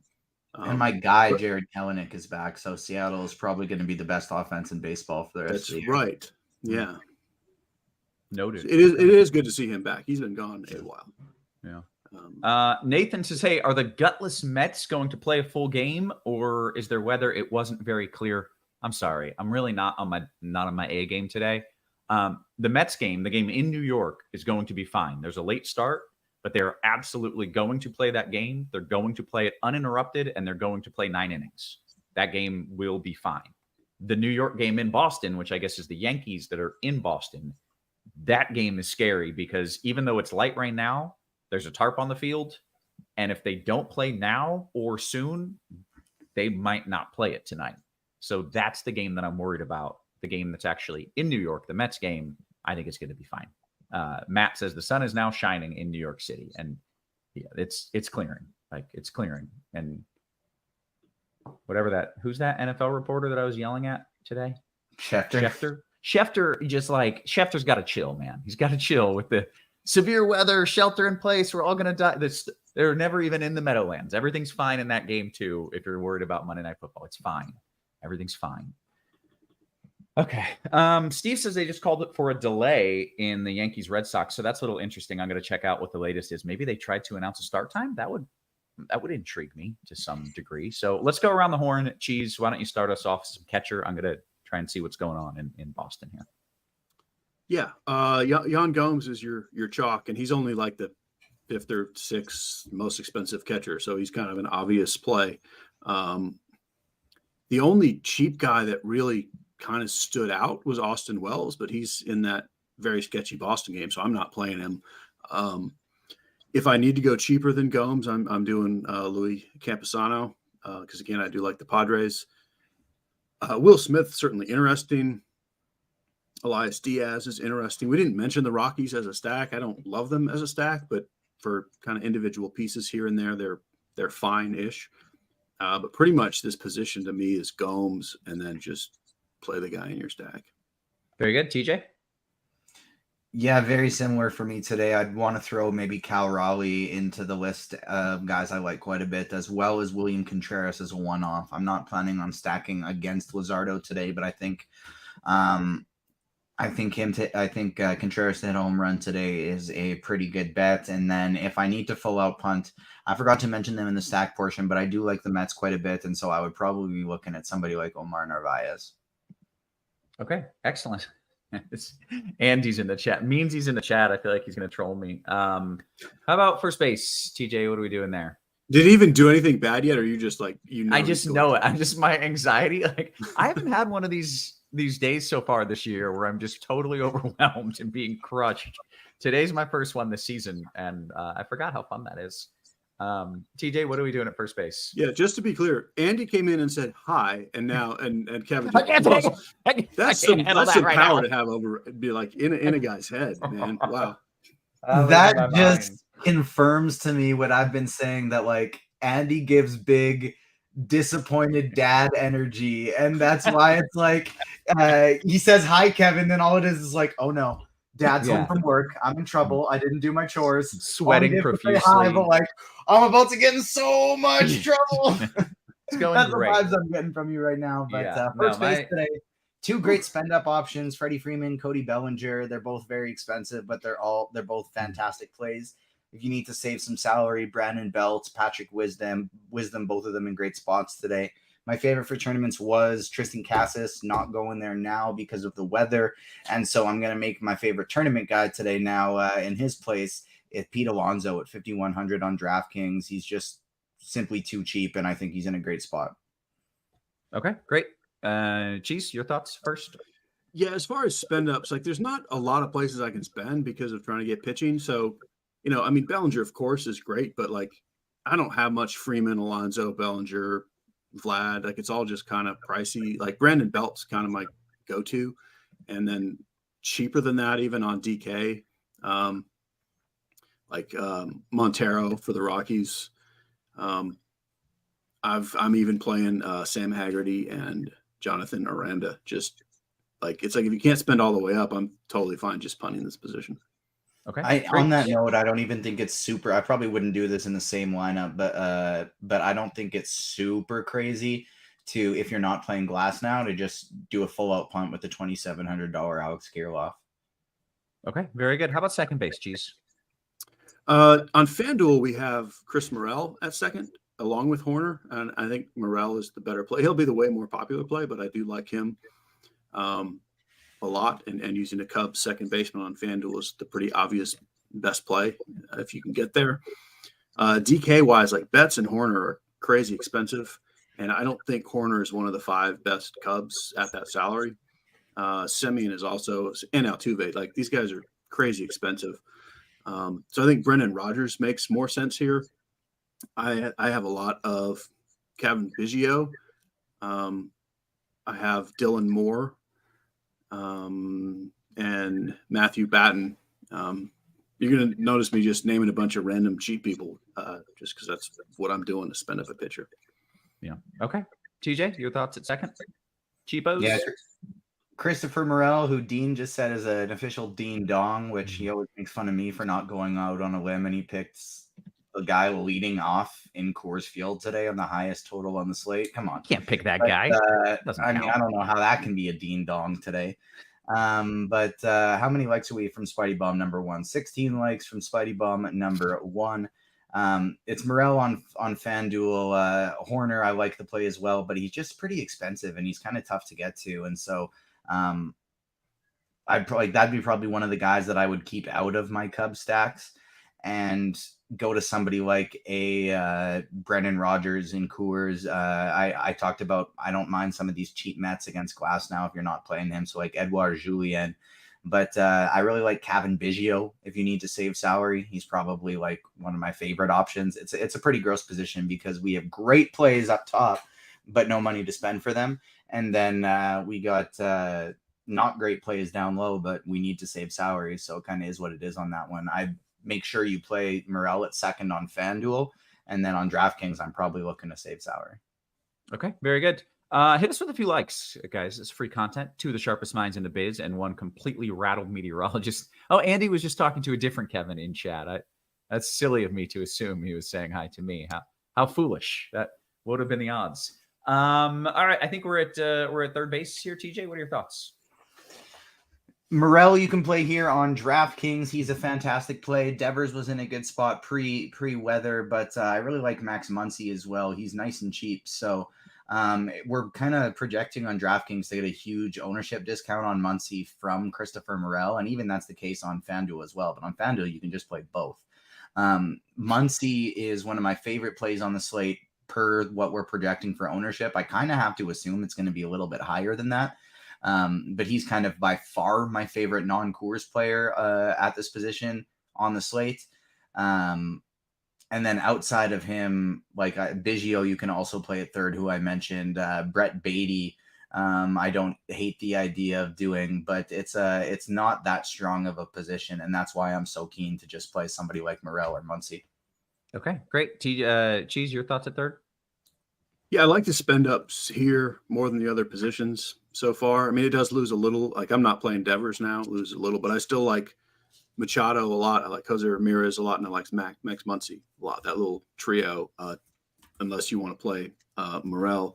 But I kind of prefer playing Morel at second on FanDuel and in the outfield on DK to get one of these other guys. Some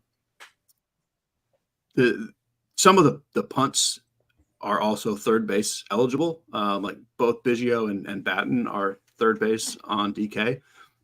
We also have Josh Smith, 2,400, Mark Vientos, 2,400. I don't like those guys per se. It's just if I'm not spending up. Why is this whole slate? I don't like these guys, but we can play them.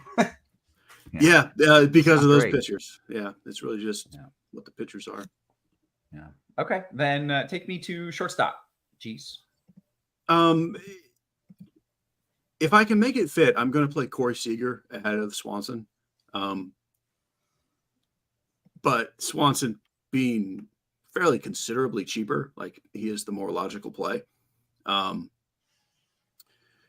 Everything else is a far drop off from those two for me, not counting Betts on FanDuel because I would play him at second. But, Lindor is fine. Tovar is fine. I like Bogarts in my San Diego stacks, Bichette in my Toronto stacks. Willie Adames, kind of like what TJ said with Contreras at catcher. I don't think you have to stack the Brewers, but Adames is in play. Jordan Lawler was more of an important play if he was at the top of the lineup, but even hitting eighth, I think he's still one of the better values on the slate on DK. Okay, excellent. TJ, your thoughts at short? Swanson and Seager definitely are the priorities, like Cheese said. I like Bo Bichette quite a bit, even as a one-off. He's one of the best hitters in baseball, and he's just not priced that way.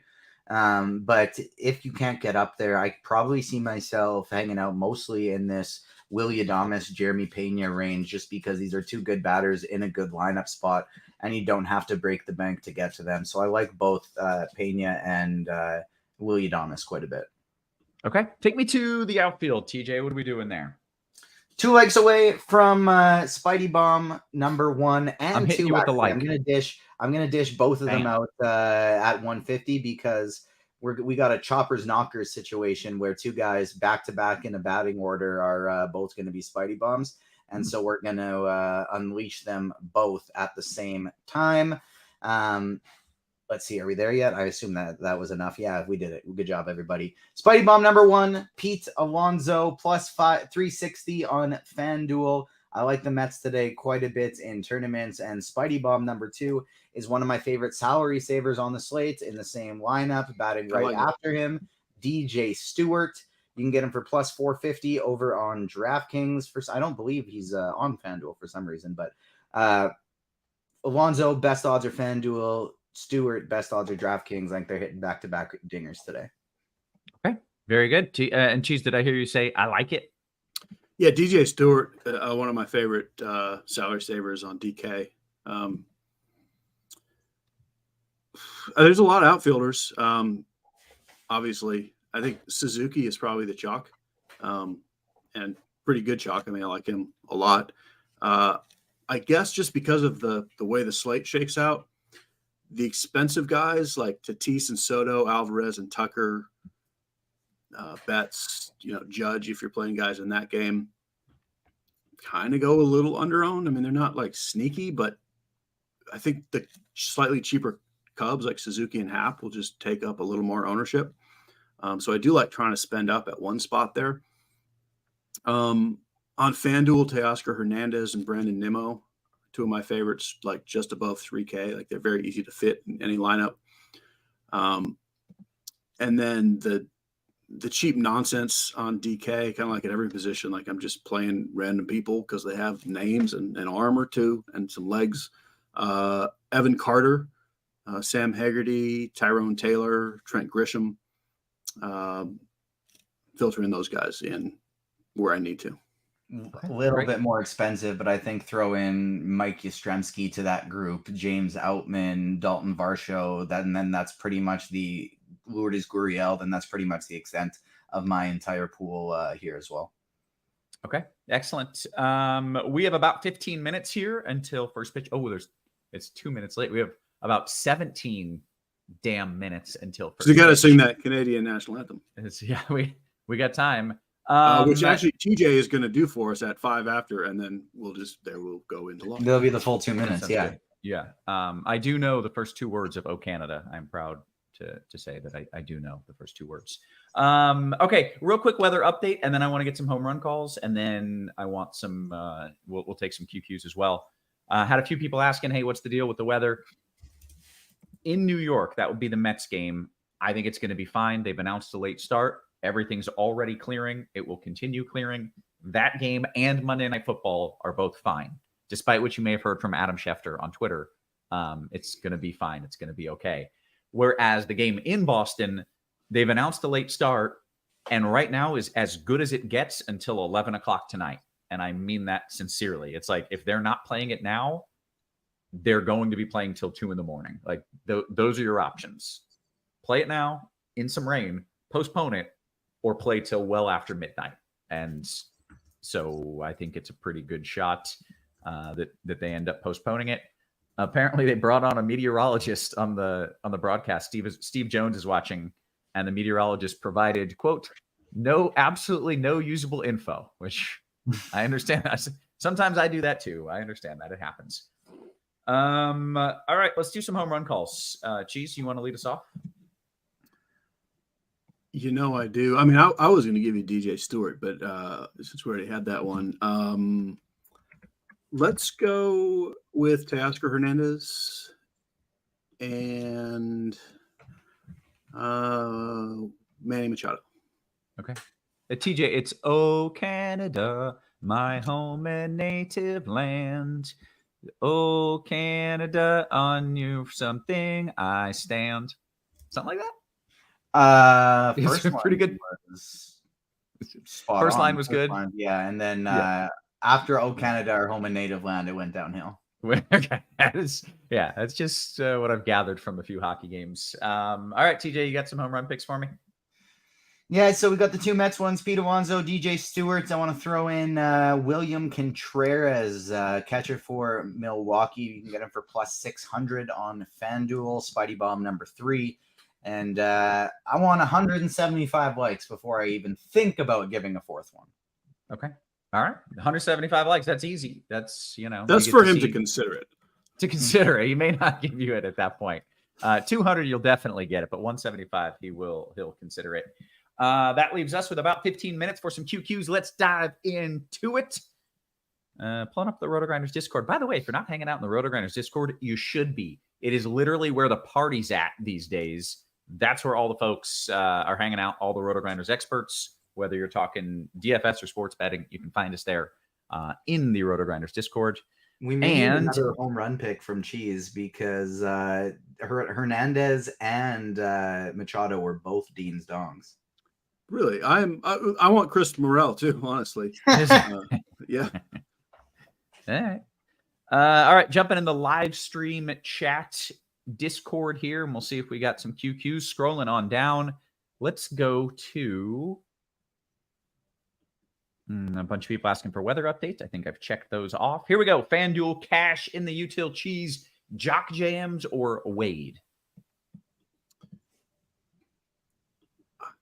I don't love either with the pinch hit risk outside of a stack, but I would take Jock ahead of Wade.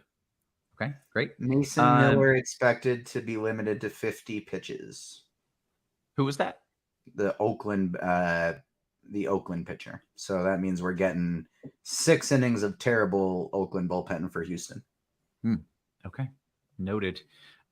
Cheese, a quick question from ASAP Chargers. Is Wisdom pinch hit risk lessened with Candelario out? Very slightly. For one thing, Candelario is not really out. Like, we don't know if he's able to pinch hit or not. Like, it's a very moderate injury. He's just not starting. So I think Candles could still come out, but I still expect Wisdom to be pinch hit for Tauchman. Yeah, maybe it's lowered a tad, but it's still the highest on the team. Gotcha. Okay. Let's see. TJ, I got a question for you here from Red Sox DK tournaments. Who is your favorite pay up at SP1, Glasnow or Woodruff? Glasnow. Okay. DK Cash, TJ, right back to you. We'll do two first here. Moore parentheses mini stack or Julienne one off at second base. DK Cash. Moore, I guess.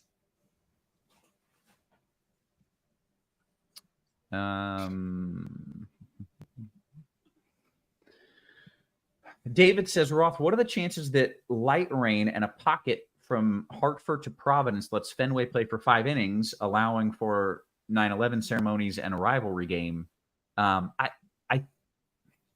Yes, but they should be doing that now. It's the late start that worries me about that.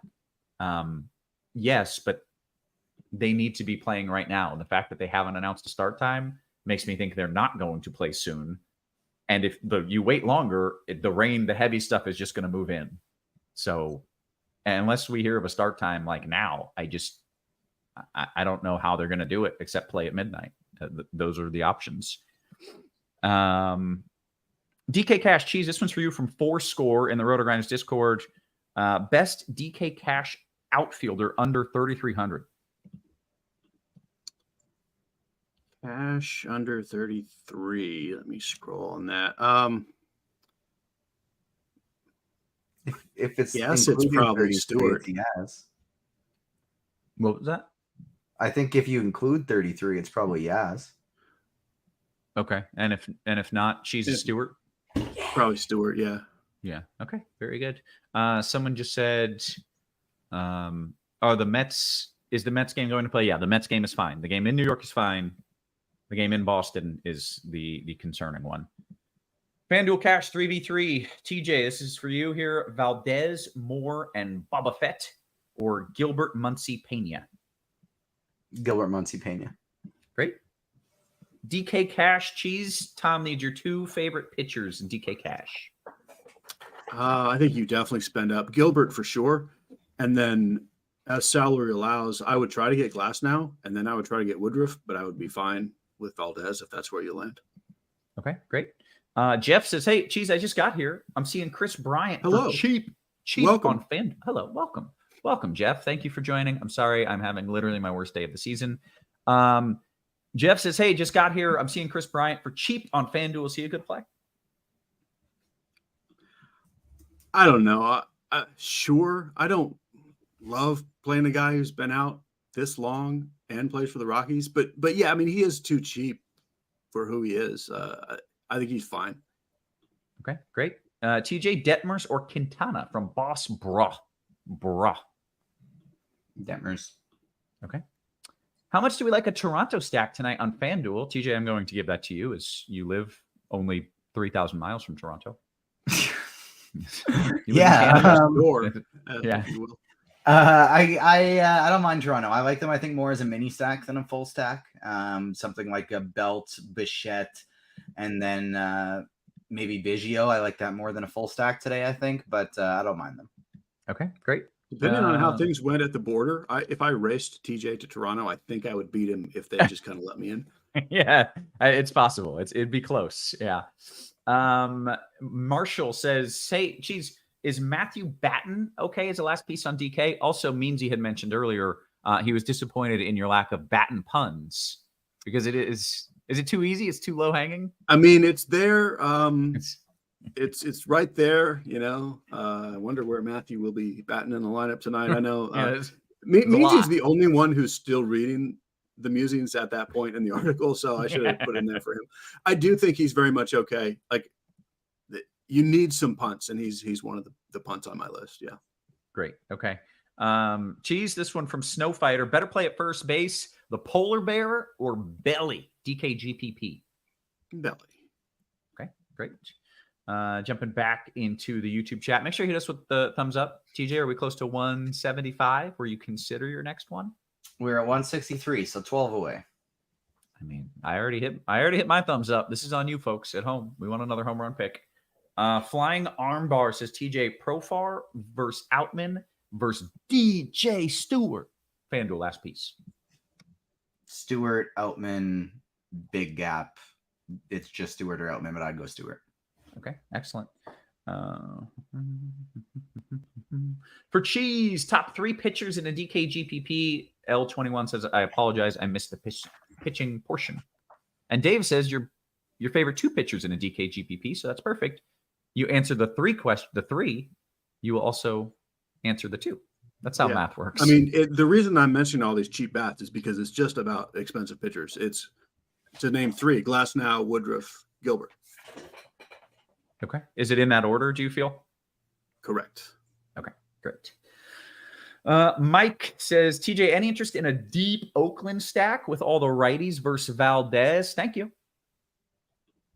Not really, no, but they are so wildly cheap. I don't think it's crazy to play like both Diaz's Edmonds and Jordan alongside like a Langoliers or Rooker as a mini stack so that you can afford one of these expensive full stacks. I don't hate that at all, but I wouldn't be full stacking Oakland. Okay, great. Jeez, this one's from Rocky Raccoon. By the way, Kenny says, hit the like button, you stubborn folks. I'm not going to command you to, but he's right. You probably should. Rocky says, Cheese, you should do, along with your $1 million musings, $100 musings, where there's kind of good ideas, but not really, sort of questionable at best, kind of like marshmallows. That's his comment. And then he says, anyways, favorite single entry GPP stack? I could write a football article and call it $100 musings. Yeah. For sure. $10 musings. Single entry GPP stack is the Padres for me. Great. TJ, you got a favorite stack other than that is different, maybe? Astros. All right. DK single entry GPPs. TJ, can you run through your favorite value plays in a DK GPP? I don't think he said a position. No. And then also this 2v2, TJ, Rogers or more at second plus Stewart versus Biggio and Kelenic. Rogers and Stewart, I would go with. My favorite salary savers on DK are, if you include him at 4.2, it's Seiya Suzuki, but if not, DJ Stewart, Trent Grisham, Kevin Biggio, Brendan Rodgers, Mike Yastrzemski. Okay. Rukin Verde with a good question that I should have hit up earlier. Is Glasnow safe? He's pitching in Minnesota. I would not use the word safe, but I would say safe enough. I realize he's kind of one of the dudes, right? That is using the word safe. Yeah, he's one of those top 4. Yeah. Yeah. Safe enough. Like, I can't promise you it's going to work out, but I do expect that it works out. There's a chance for a delay, and that chance for a delay is much more likely later in the game than it would be earlier in the game. So safe, no, but I think it's going to work out for you. We've got 5 minutes until lock. Seeing if we got a few more QQs. Oh yeah, nice catch by David in chat. I missed that. Brendan Rodgers is not in the Colorado lineup. And Goodman is also not in there. That's two guys we had projected in.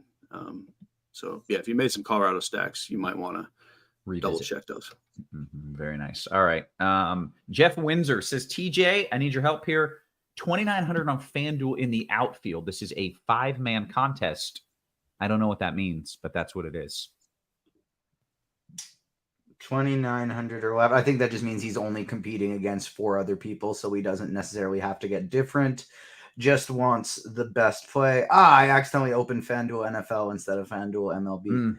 But that's all right. We got MLB open now, and there's still 4 minutes to lock because it's 5:07 as opposed to 5:07. And that's my time. Sorry, I was looking at my time. You're fine.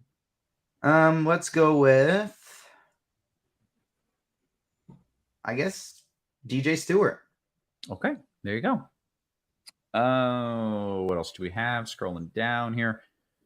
Cheese, Jose Quintana, SP2, and a DK single entry. Thanks, guys. I like when people say thanks. It makes me feel good. It makes me feel like they really appreciate it.